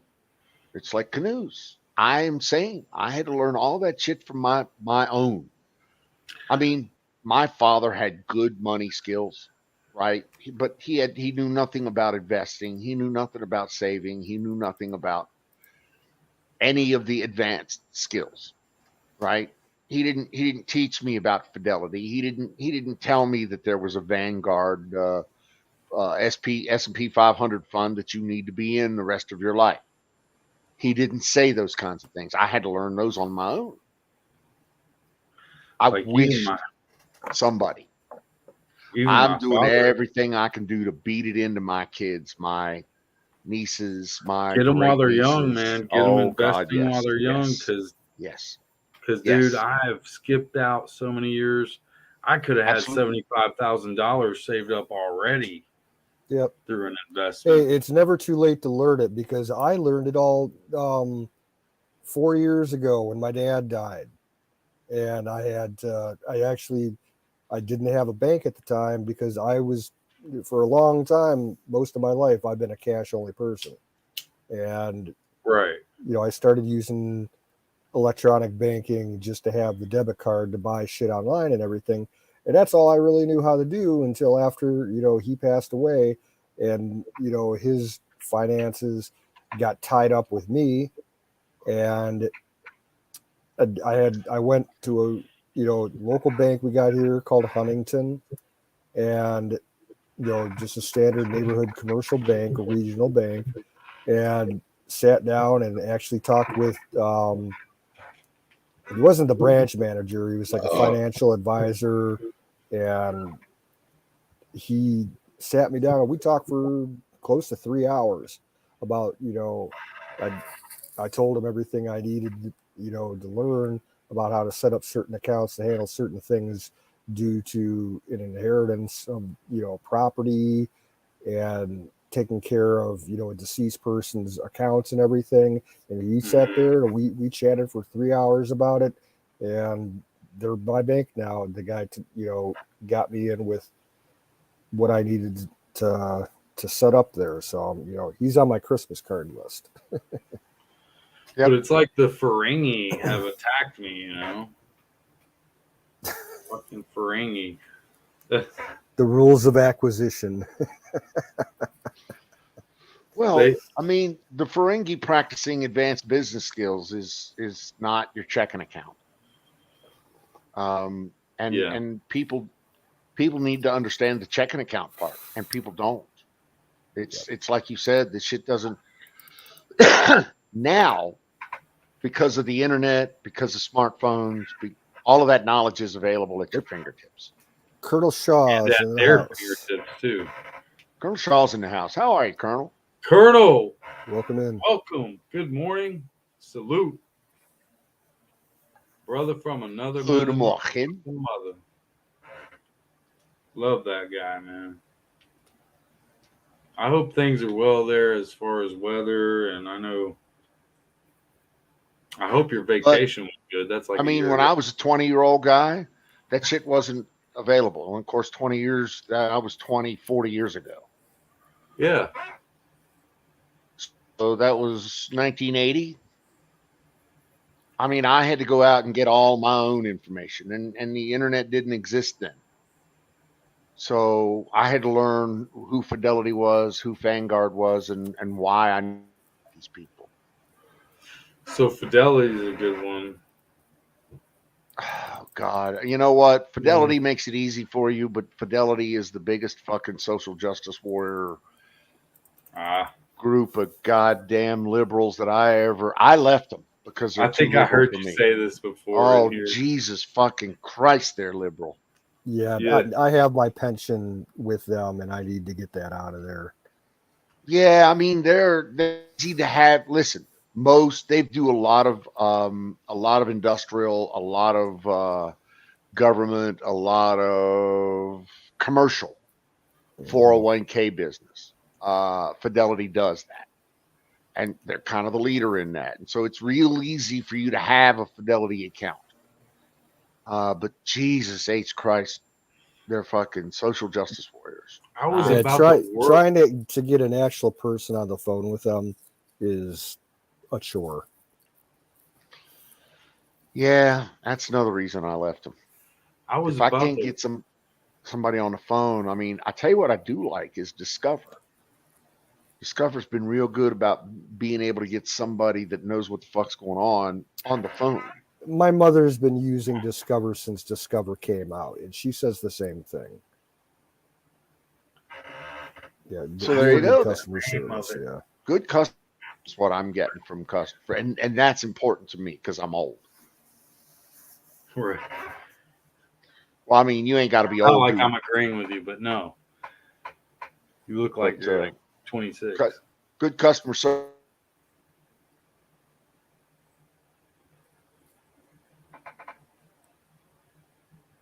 Good customer service is the last thing I heard. Yeah, he's froze up. Come on back to us, Don. You're here. Colonel Shaw, we're doing pretty good. Colonel, I'm doing above 6 feet, and that's about all I can say. 6 feet above ground. Gladly. Yep. Not quite pushing daisies yet. What is the name of this financial group I'm thinking of? I was about to work with them. They kind of go like not door to door, but they are a people person. And You know, there's a lot of good financial groups out there now. One of them is Empower, that has a lot of other subgroups under it. Hmm. And of course, American Express has a financial group. They're not perfect, but they're not bad. I've had them. They're kind of pricey for what they give you. They could work. But anybody, any of the investment houses, any of the stock houses, I bet any they could of help me these, consolidate my 15,000 or less debt that I owe. I know they can. Because Absolutely. even my bank, Sure. I applied for them to get a consolidation, and my girlfriend says, "Well, you need to get all of your actual transactions together and take it to them in person, and then they'll probably work with you." Okay, but there's a shit ton of online resources for that. That's what I'm thinking. Multiple transactions like that online. Like, I don't need to go to so much effort, but then again, maybe I do, just to, Like group. I reach out. I needed some money for the house here. Um, I needed a 5-year loan for $30,000. Yeah. I got a decent 8% APR from, I think they're a subsidiary of SunTrust. Well, called Truist now. There's another one. Yeah. So They I changed mean, their name. there's good rates out there for and sundry loans. I just got a cash loan because I needed to buy a building and get us moved and various other things. But there you go, Merrill Lynch, TD Waterhouse. There's a lot of good houses out there. I mean, back 15 years ago, I heard that people even overseas pay way less for, uh, like, even just their, like, let's say their cell phone bill. Like, people in America pay so much for their cell phone bills. I don't know. I mean, there's a time when that was the case, I But it guess. probably has Uh, changed. Summer in America is pretty good, Colonel. Pretty good. I can't complain. It's we've had a little monsoon, You're in a little nice, stormy dry, weather arid here spot. in the desert. What's that? Colonel, it sucks here in America in the southeast. Yeah, everybody's saying it's too hot. It's so muggy. You can hardly breathe over here. No, then you got them poor people in Kentucky that got flooded out. Exactly. And then, yeah, Not they just got Kentucky. flooded. Yeah. That's the two places I heard was Nevada and Kentucky got flooded recently. Vegas got flooded day before this past weekend. Yes, Vegas, the streets of Vegas flooded. We lost some cars, but we didn't lose any people. Prayers out to Kentucky, who flooded and lost lives. 27 people, I believe, are dead, and they're still counting up. Holy shit! I didn't even know that. Yeah, a lot of Back to flooding the in the investments. hollers of Kentucky. I'm trying to think of the name. Who do you invest with, Colonel? Not to get personal, I bet you have a good investment agency that you run game with. Maybe. You should plug Vanguard.com into your browser. Go up there, let them create you an account, talk to one of their people. You think so? They'd love to talk to you. Vanguard? Vanguard. That's who I'm using right now. Vanguard, what? What did you say? Just Vanguard. Vanguard.com. Right. They've been 100 years. They've been doing this a while. I'm trying to think of that. Yeah. See, Vanguard is an owner operator. In other words, it's a user owned solution. So we own it as users, as members. Yeah. Right back. But at Fidelity or any of the other houses, that's not the case. You get nothing. They operate their shop for their benefit. Whereas at Vanguard, they operate their shop for your benefit. Okay. Redstone Financial over here sounds kind of similar. They're based out of Alabama, Okay. and they only If it's have. if it's somebody you know and have heard good things about, then reach out to them. Absolutely. Well, I mean, I financed my car through them, and they're very Christian owned. Like when I went in there, they are very personal, and they admit they're Christian owned. And I don't care what you think, Christian. Yeah, I love Christians, but yeah, come on. if they have a financial advisor branch or some sort of investment branch or somebody you can talk to there where you want to start thinking long with Right. their firm. You want to start investing for the long haul with them, and you've heard good things about it. And And that's I'm the sure seed. they would love to talk to you. That's the seed of equivalent benefit. Is that going through all this and talking to people that I trust, like you guys or my other buddy I talked to tonight. I'm getting that idea that it's time. I'll be honest, I haven't smoked in weeks, and nothing against it. I Okay. will smoke again, but I'm gonna get Yep. a good job, and I'm going to invest my money where I need to get out of all this debt that I'm in. So here's a rule of thumb that I use. Doing the right thing is always the hard thing. Yeah. So if you get a pair of choices or a set of choices, the right thing is always the hardest thing of those fucking choices. It is. It sucks, but welcome to adulthood. Yeah. It'll happen for a while, and then maybe one day I'll be able to ease back and slip into my kind of old ways. Here's the thing. Once you get your brain accustomed to that, then you won't want to ease back. Okay. Yeah. So for me, investing is a natural thing. There's money that I put away, probably $2,000 a month, that goes away that I never miss. Yeah. Because it's going to come back tenfold. I've never seen it. So I never miss it. Tenfold. And hopefully someday, the whole idea is that, someday I can lean back onto that money. Yeah. And say, well, I don't need that income money anymore. I have this investment money. Right.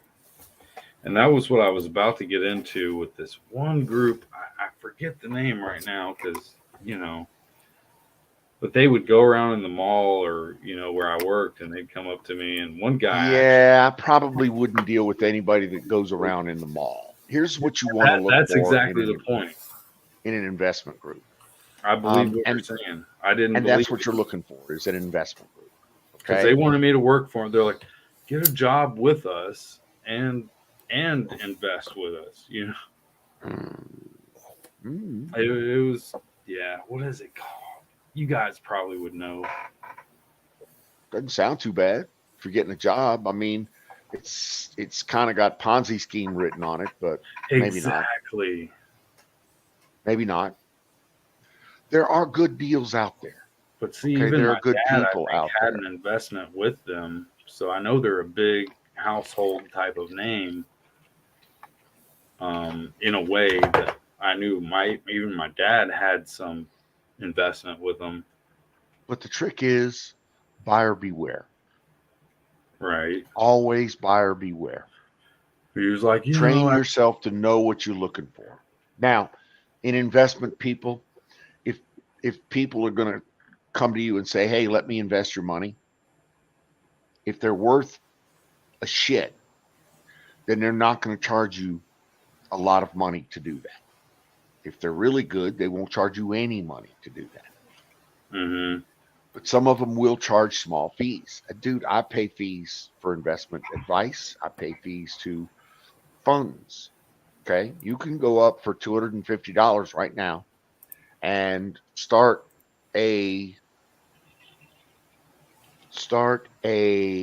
IRA with any of the major houses, and start investing $10 a week, $20 a week, $50 a week, a month, or whatever it is you want to do over the long haul.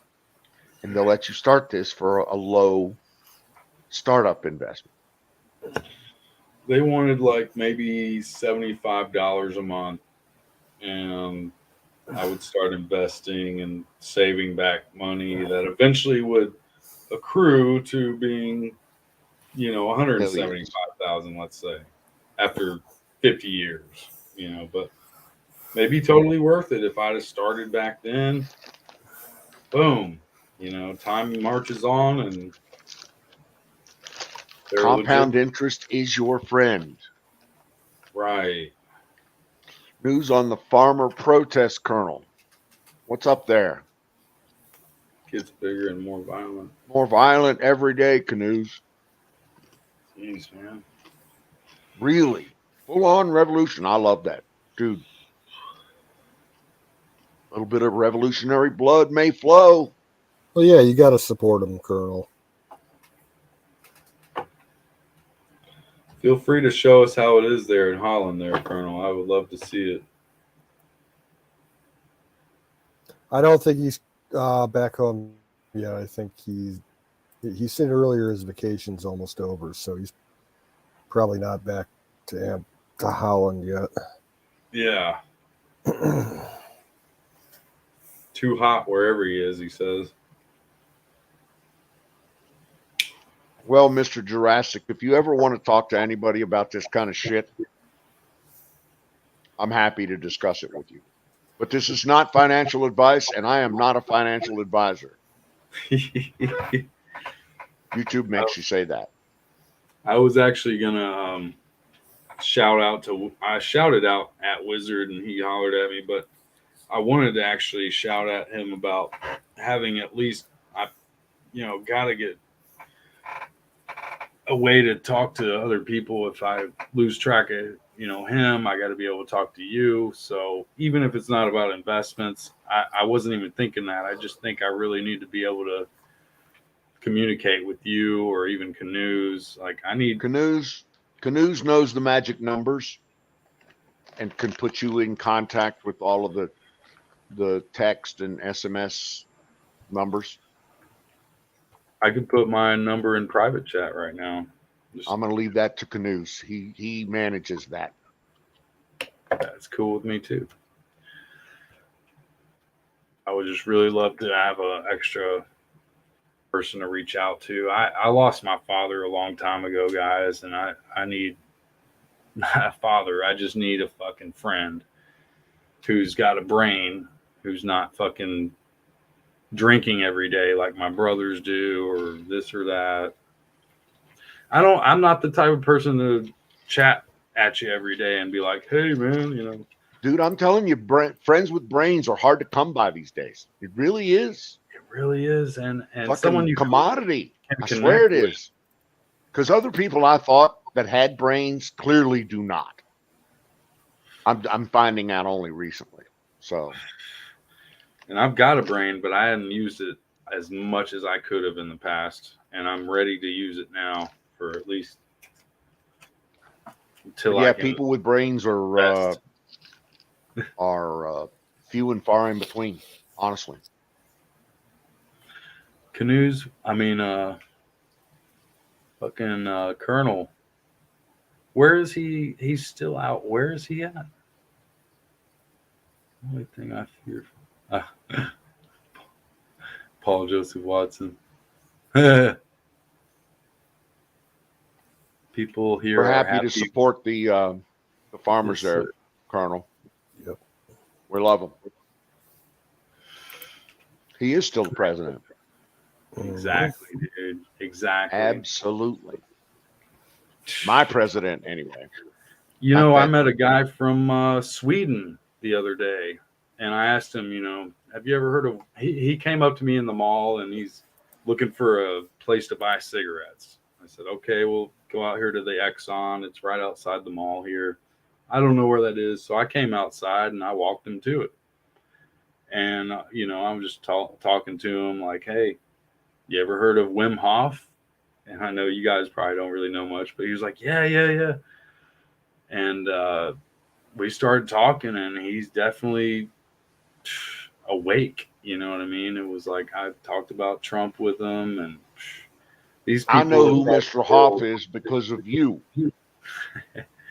these people across the world, especially like from Sweden, he's really close to where Wim Hof is from, but he knew about him, and he knows, how fucked up shit is, and pretty much supports Trump. And it's just funny how people that aren't American tend to fucking have rational brains that can think in some areas of the world, not all.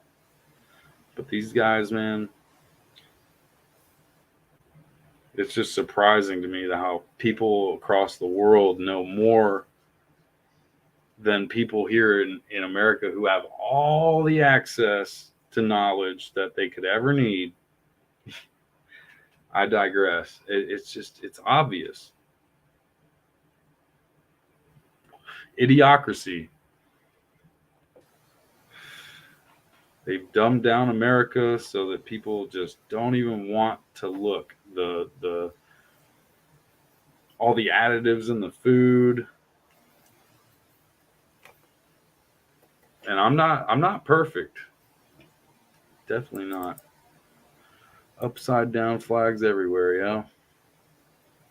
It's just coming to a fruition. I had a guy who worked in Silicon Valley come up to me, and he's definitely not he's a on the other side of the fence. And he's a smart older dude that you would think would fucking realize, oh, well, if he's like, you think that the presidency was stolen? Like, I was like, did you look at 6,000 Mules? Have you looked into anything in any realm in any area other than the mainstream? Look at what's happening in Arizona right now. There's a bunch of articles about it just within the last 48 hours because they're having that recount and they're fucking it all up. Yeah.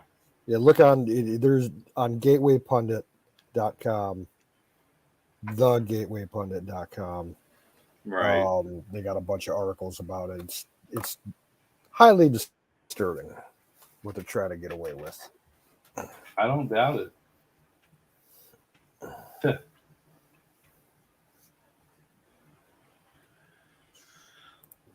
And that's Gateway Pundit. I mean, obviously, steered by a private central monopoly. Pirates, man. Pirates that want to serve their they just want their gold. They just want to get paid and fucking don't care what happens in the end.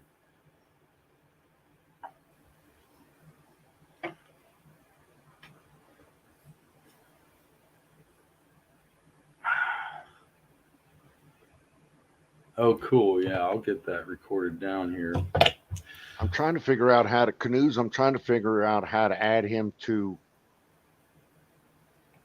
Group current text discussion. Yeah. Can you do that? If I can't, I can have Wiz do it tomorrow. I don't have my phone handy at the moment, but it should be easy enough to do. That's the best way. Yeah. Things don't look well, Canoes. I understand, especially overseas. They're not showing what's going on everywhere. Just like with January 6th, they don't fucking show any fraudulency. Nothing's wrong here. Nothing to see here, guys. Move along. Oh, I don't know if Don or you heard it. Another war popped off yesterday. Azerbaijan started attacking Armenia again. Really? Yeah. I bet the Russians had something to do with that. Oh, of course. Right. The Russian. Hey, let's stir up a little shit over here too. Sphere of influence over there. You know, it may be an independent nation now, but Baku and all of Azerbaijan is still highly Soviet influenced. So actually, their competition for the Soviets now, for the Russians now in the oil business. So, little known fact you may not know. Yeah. Daddy froze up. Oh, okay. He'll be right back. They're not at all happy with that.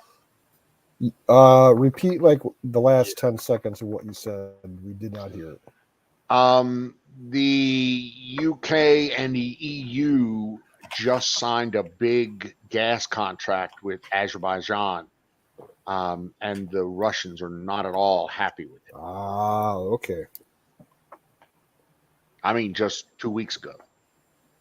They're trying to use Azerbaijan and various other non-Russian assets to replace Russian oil and gas. And so they're routing it south through Turkey and through various other pipelines. Probably They're Kyrgyzstan, actually just Kazakhstan. Yep. Turkmenistan. Yeah. Go figure. Because they want to compete with China with that whatever they call it's a term and that they use. It's like the new, not Silk Road, but Don knows what I'm talking about, I'm sure. Bridge and road. Yes. Belt and road, belt and bridge, Yeah. bridge and belt, something like that. Yeah, they're trying to do that literally all over the world. Yep. That SpongeBob Biden. Feng Shui Biden, exactly. That's exactly it. Y'all have to see my Facebook posts. I actually put some. I coined that phrase, SpongeBob Biden.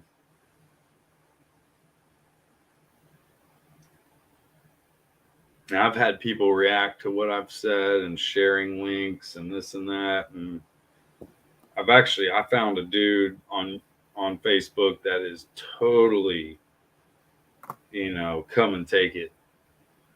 And his memes are fucking gold, dude.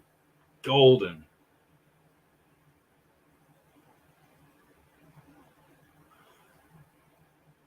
Colonel, so I've said it before. The left does not know how to meme. They really no. They don't have the first clue. It's just not in their DNA. I thought it was just my perspective, but it's not. They can't use the truth with their memes. They just have to make up shit and make it a funny meme. So humor is the only truth they have, which is not even real. Follow the truth, not the humor. I mean, that's how the fucking idiocracy works, man. You follow the fucking humor, and that's the truth. If you're on the other side of the fence, the way I see it. I think you guys know what I'm talking about. It's like joking about Trump, you can joke, but where's the actual truth behind what your jokes are saying? You're not making a fucking real point. They don't. They're just making jokes that everybody wants to laugh and go, oh, this must be funny and true. No, there's a truism, but not the truth. It's like a funny, I don't even want to say there's a truism about it, but memes require sarcasm. Yeah. They don't use it the right way, man. That's for sure. Yeah, their memes aren't working for them, and it all spits right back in their face at the end of the day. Because what are they going to do to themselves? Same thing. They're just going to make jokes about themselves once they've, if they've ever accomplished their mission. I was just reading where the United States approved Finland and Sweden joining NATO. Now, other countries have to approve, but the United States is done. We've approved. We've done Yeah, all our signing that we need I to. think we're still waiting on Turkey to make their decision. Yeah, they said they were gonna, and then they said no, and then they said yeah, and then they said no. And the big guy needs to go over there and put the fucking strong arm on him and kick him in the nuts. Yeah, Oh, Turkey's Godon, getting, or what is his name? Something Godon. I have Turkish friends, like real good Turkish well, people. he's like, Erdogan? yeah, Erdogan, isn't, or yeah, Ergodon. isn't he kind of Muslim Brotherhood now? Yeah, he does play heavily into the Muslim side, but he's going to come around. I know it.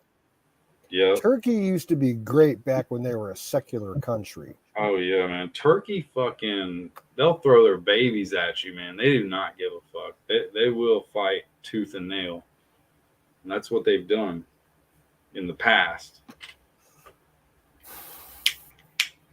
That whole NATO UN is just monopolizing everybody's tep shop game. I mean, they are just pushing for unionization of their own league of stupidity that no one will ever fucking.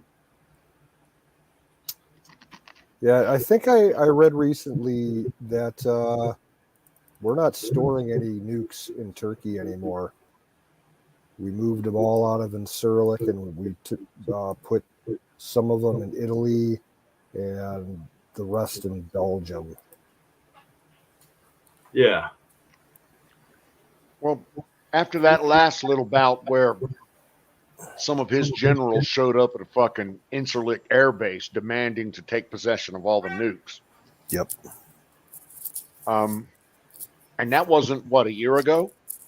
It was like 2 or 3 years ago. I didn't know about that. Wasn't long. Yeah. Wasn't long. Recent history. But, yeah, we flew them all out that afternoon. None of them ever returned.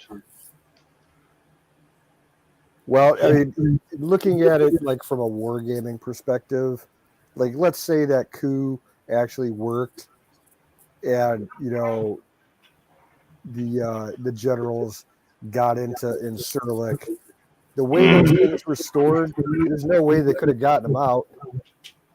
They would have been, as soon as they tried to get into that storage area, then all those missiles would have not self-destructed, but they would make themselves inert. The security setup that we have for nukes is very particular about unauthorized access. The PAL systems that they have on them, you can't break into them. They will automatically tell the missiles to break themselves way deep inside, the physics package of the missile, and basically you would have, if you could actually get to the missile physically, you'd have to take it back to the factory to fix it up to make it work again. And that takes like 6 months.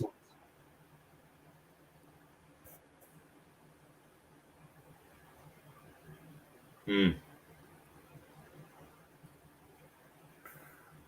don't trust Turkey. To be honest with you, I know they're a strategic location as far as moving aircraft around, but we got so many bases that we're using over in Eastern Europe right now.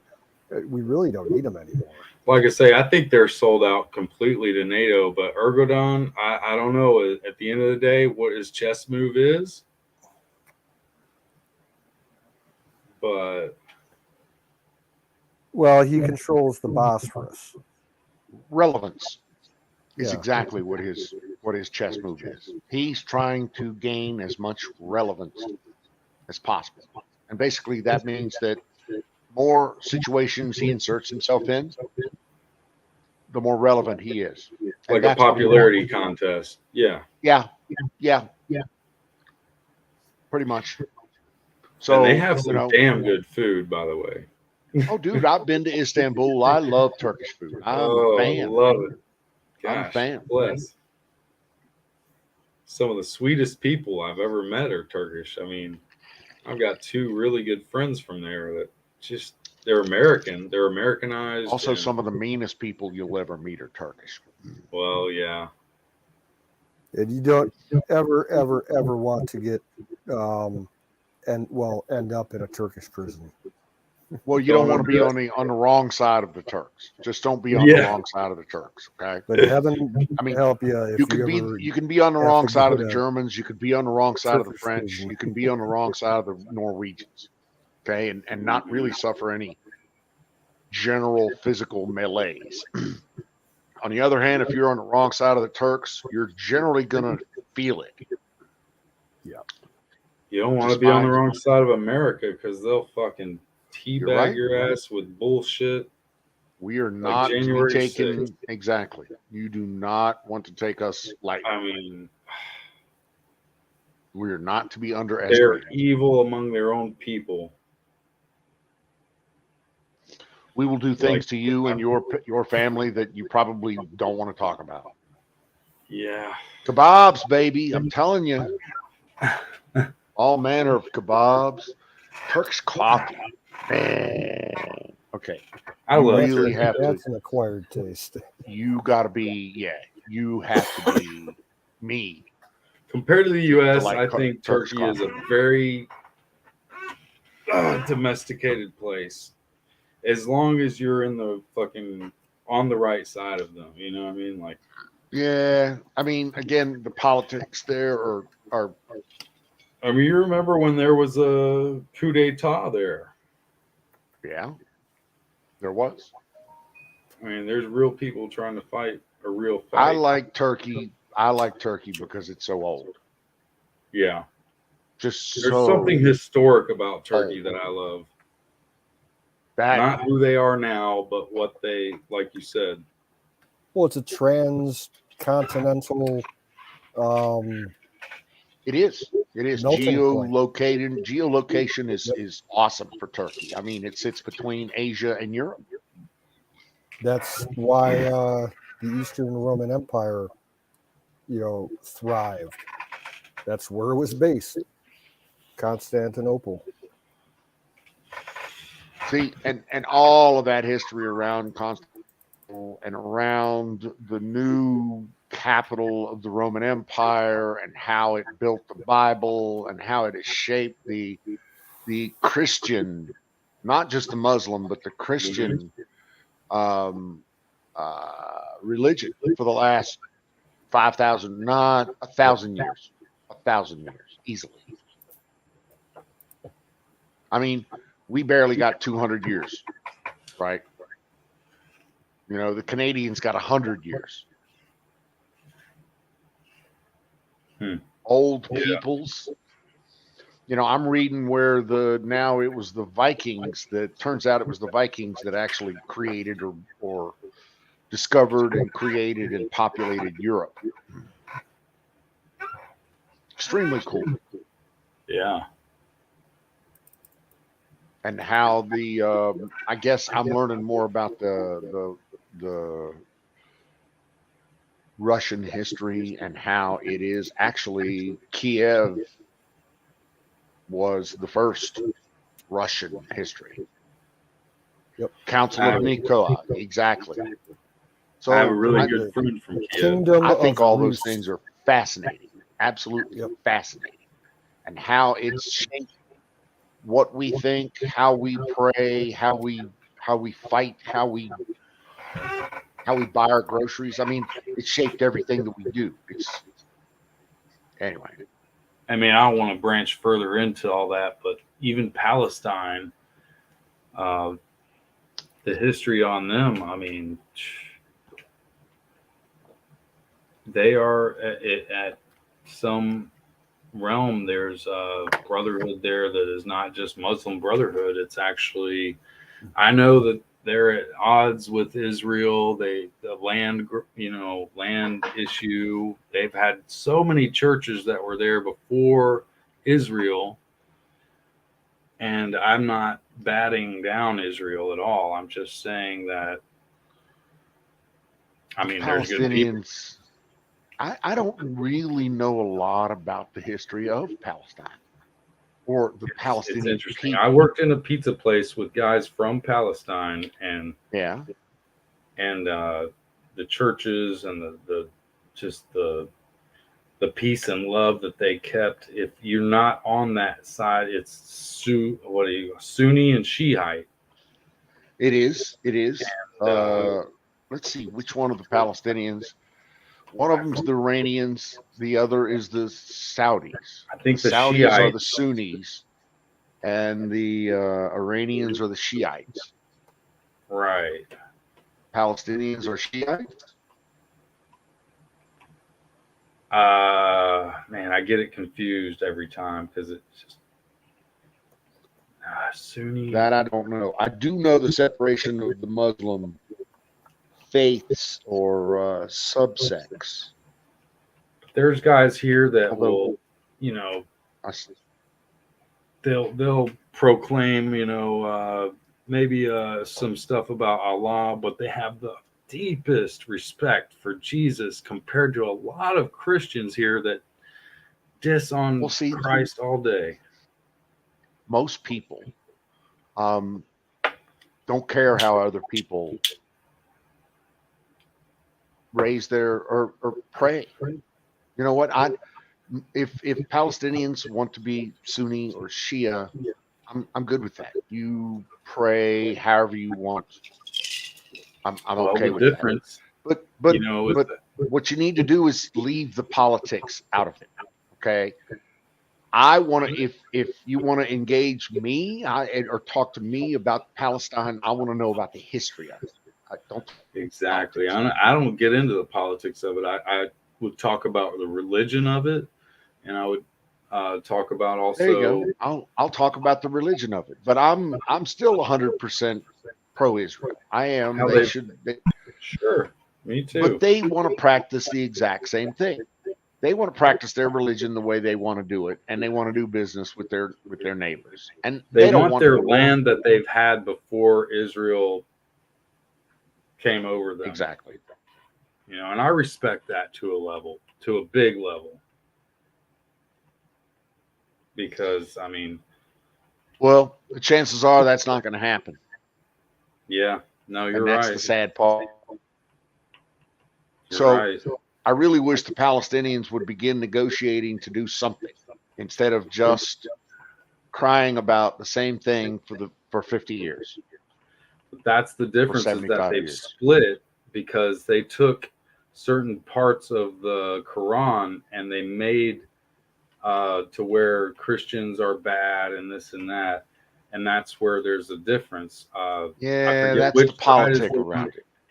exactly. Yeah, and I don't want to get into all that, but they definitely have like a deep respect on the. I forget if it's Sunni or Shia. I think it's don't mark my words, but I think it's the Shiite that are the ones Okay. that respect it more. Well, I respect the world's religions, and I respect people's ability to raise their children and pray how they want to do that. That's fine. Sure, You want to do that? exactly. That's great. I'm And good it with may that. be way different from mine, but as long as they give the respect that Jesus was Exactly. a man, that was a prophet, just like even Jews, there's two different sectors of them. Some that believe that he was a prophet, and some that believe he had the actual God power, yada yada. Yep, You know what I'm saying? I do. Yeah. Wow. Go ahead. No, it's 12:19 a.m. Pacific Standard Time. 2:19 here. Roger I got Waters. about 2:19 1 hour Pacific before I'd Standard Time. have to go to bed. Okay. Leftards are all pro-Palestine. Well, I agree, but I disagree just because there's those two different sectors of not all Palestinians are fucking pro leftard, Colonel. You're right. They're right. not. They are freedom fighting people that I've worked with that respect. I worked with a guy who Listen, listened the to Palestinians that you've met here in the United States, they have to respect not all of them, Christianity. No, they don't have to. You're absolutely right. But if they don't, they suffer. right. They suffer drastically here because their ideology is not as well embraced here as it is, say, in Palestine. Now, if you're talking about people in Palestine are not pro US people. They're not. Their leadership today tells them to hate us. Yep. Everything about them Has trains for their years. kids to hate everything in the West. But that's So- only on that one side of belief that took. No, it's not on that one side of one belief. It's all of Palestine. It's Yeah. all of the Palestinian people that live in both ends of that paradigm. They're all reading from the same books. They're teaching their children to hate us. But they have changed the Quran on that one side to be ultra, against the Christians. Yeah. And then the other side has the respect, but there's still people that just want to hate either fucking way. Then why do they all want to kill us?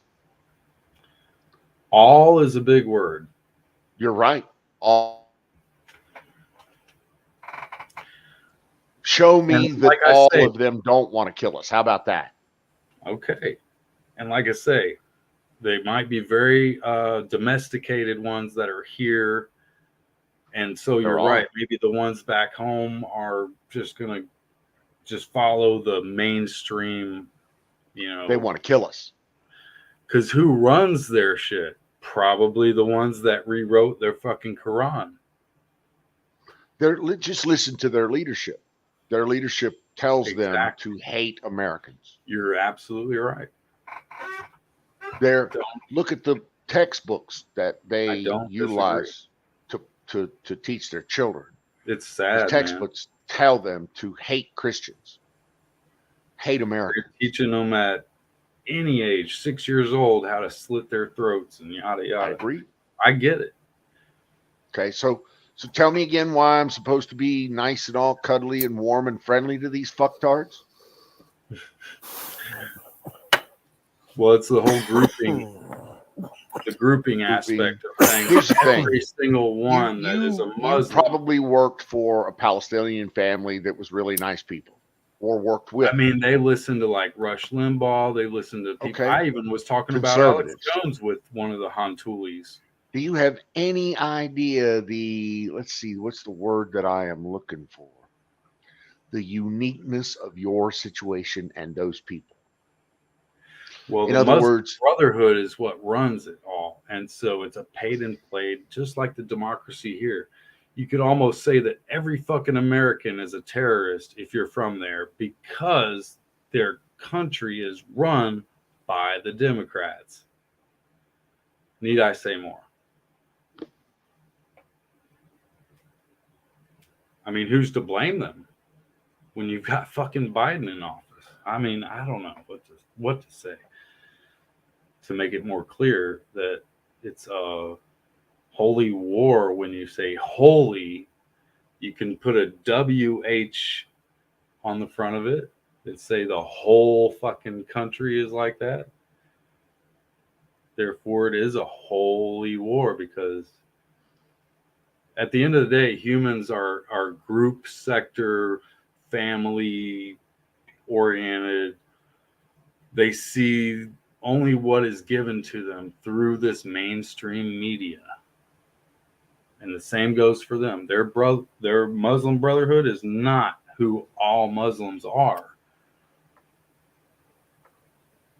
At the same note, I'm not saying that everyone on both sides is good, or on one side that everyone is good, on that one side that actually does have, the original Quran that they follow instead of that new metastasized. See, I listen to you on a pretty regular basis there, Mr. Spark, and I hear a lot of tolerance in your voice, in your I see what you're explanations. saying. I get it.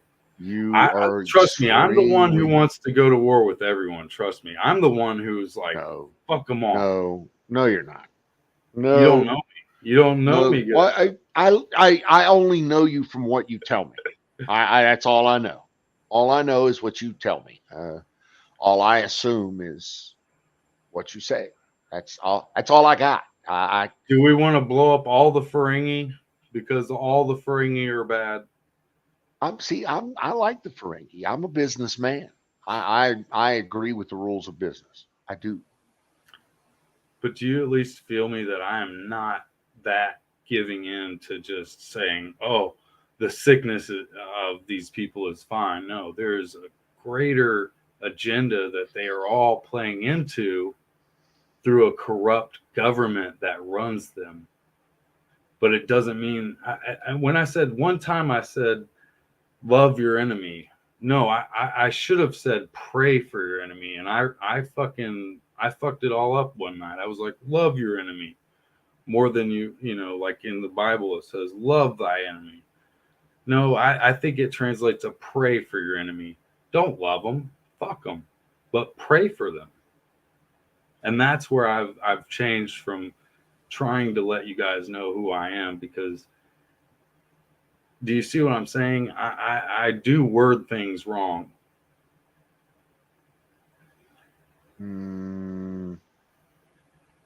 No, actually, I don't. The differences between the two phrases are lost in nuances to me between the Like if two you knew things you how just said. stupid that the left is, you would say we need to carry them to Valhalla. We don't need to fucking fight them. We need to bring them to reality. You so concerned about words Because how are you that going to fight? nuanced of how are we going to fight? How are you going to fight them all when they're part of you in the end? I don't know. I believe what you're saying, Don. I get what you're saying. I hope you don't think that I'm some fucking libtard, man. I really don't. No, I don't, and I want to be clear about that. I want to make the difference between tolerant and libtard, because there's a huge difference. You're tolerant. Like I Riz said, is tolerant. I'm like Riz the is youngest tolerant. brother. My older brothers fight each other, and I'm the one who's like, Mom, Dad, don't. They're fighting. I am a weakling. I am, a scared little bitch, if you will. But at the end of the day, you get me in a corner, I'm gonna fucking fight all of you motherfuckers. Don't fucking corner me, because I am front, center, and back to back. I'm not left leaning. I'm not right leaning. I'm I front, know some center, great and back Muslim to back. people. Yeah, I know some great Muslim people too. I know some great Arab people. I know some great Hindi people. I know But some I great don't have people. anyone's back as far as like, oh, we gotta just love all of these people, man. No, It's a no, sickening. you That's don't sick. love all of the You don't people, but just you love most of the people. you don't just love or hate all people. You just fucking try to see where you can fix things. It's like my brother. It's a solver thing. I'm Okay. trying to solve the fucking problem here. I've spent most of my life trying to solve a problem. I recently have stopped trying to solve the problem. Yeah. Me trying to solve the problem is like me banging my head against a brick wall. It's getting neither one of us nowhere. I'm sadly coming to that same conclusion myself, brother. So I'm going off and doing my thing. Okay, and that doesn't mean that I'm Mr. You know, bivouacking in the back of the fucking mountains. I'm not straight up I'm not hate going to wax crumbs. off for any other country and say, Well, I'd You rather and just Liz be have a done with it and tolerance go to issue. fucking war. I've had my fucking time to be nice. But yeah, I don't really hate. I'm just trying to do, like I said, I'm trying to do my thing with this little interference from dumbasses as possible. I'm sick Now, of it all too, dude. dumbasses is a very wide swath, a very wide, all-encompassing tool or phrase. I'm not trying to have anybody's back, is what I'm trying to say. I don't have nobody's back but my own. I like to have. I'm a very loyal person. If I say I got your back, then brother, I got your back. You can take what I say to the bank and get a check written on it. If I tell you it is, then you can take that to the bank and get a check on it because it is. I hate commies. It ain't. I hate fucking commies.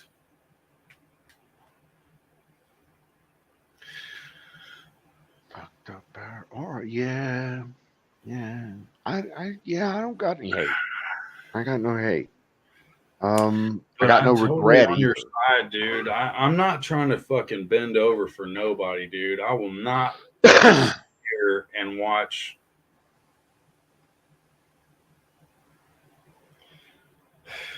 Watch our demise. No, neither will I, and neither will anyone else in the channel here. Hate isn't the so right ready to word. fight, I'd dude. have to say I dislike them with extreme prejudice. You know what? You can hate a commie. I'm okay with that. It's kind of like hating pedophiles. You can hate a pedophile. Exactly. I mean, look, You can hate a commie. You can hate a we're pedophile. You human can hate a beings. gold digging bitch. You can hate it. There's a lot of stuff you can hate that you have license to hate. Yeah, we're human beings, and unfortunately, hate is in our nature. And if I had to choose one segment of the human population that I hate, yeah, pedophiles, they're right up there. But man, I dislike with Lawyers. extreme prejudice. You can hate fucking lawyers. commies. Lawyers. Scum, You can hate lawyers. Bastards. God, fuck. See? Brings out the best in you, don't they? I don't give a fuck. I'm just gonna go fucking 8-ball on everybody. 8-ball. But see that okay, so now that we've swung you to the dark side, now we need to temper it. Now you need to temper it a little bit. It's it's not all hate and vitriol. We're not slinging lead and cussing. But it's not all love and fucking and killing babies over backwards to try and save everyone. But you're right. Either. It ain't all love and fucking what's those you can't save them all. Horses with the thing coming out of their head. Unicorns. Yeah, it's not all fluffy and unicorns either. It's again, I'm 60 and my experience is the world, the universe wants you dead. Yeah. Yeah, and it does. It tries every day to kill you, and your job is to try to survive another day. They're not trying to let us survive even in Palestine or whatever. No. They probably want to take the country over and blah blah blah. Listen, when the big rock comes and drops on someplace in Palestine or fucking Russia or Tunguska or whatever, and it will, okay, the big rock will come. I just need to be standing in some other place. They want to bend over for someone backwards. Let them do it, man, but not on my fucking ground. Jewish. Okay, Jewish is a word, I guess. One is a coon, the other is smoking a joint. Let all this riffraff in the room. If I had my way, I'd have you all shot. I fucking love that Colonel, you and me, you're now my hero. That's good. Smoking a joint. Who let all this fucking riff? If I had my way, I'd have you all shot. I fucking love it. Where did you get that from? I'm That's not in Pink love Floyd. That's with any motherfucker. that sounds like a David Allen Coe kind of thing. Yeah, that's Pink Floyd. Roger Oh, Water, okay. Hell yeah. Manifest. Uh,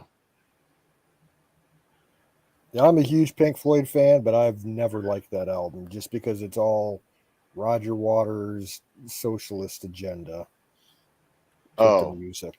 Yeah. okay. There's a soft core way for them to all try and take us over, even if say they,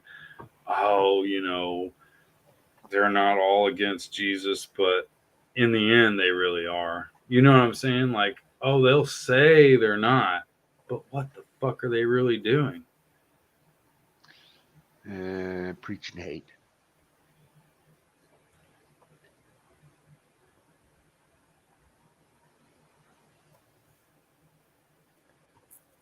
The end game. I'm all about what's on your plate. What are you trying to do? All righty, guys. I got to check for tomorrow's meetings and then get the fuck out of Dodge. One last fire in the bowl.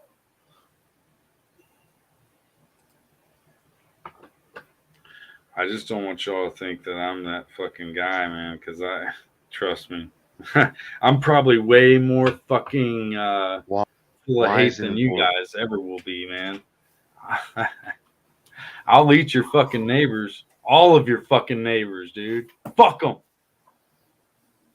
Y'all don't know what the fuck hatred is until you've fucking been in my fucking shoes. Don't let me fucking be that guy. Okay. And I'm not talking about Americans. I'm talking about anybody who's against freedom and against real fucking love or whatever the fuck you want to call it. Fuck love. I'm We just, ain't gotta go there. it gets late, and I say stupid shit.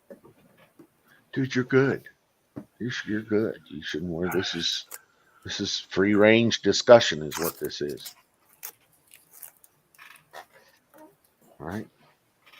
Everybody's got opinions. 35 today. Going to be a warm one, it sounds like.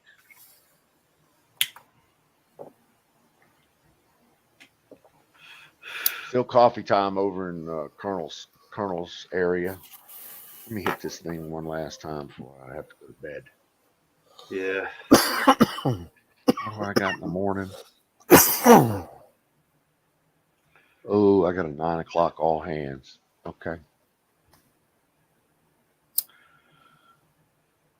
Yeah. Yeah, I'm going to have to do a little work tomorrow. Oh, well. People don't want to go to work because I'll break their thumbs. If you want to go to work, I'll break your thumb if you want to go to work. Why? I love going to work. Because your work is the work of fucking blood and tyranny. Not you.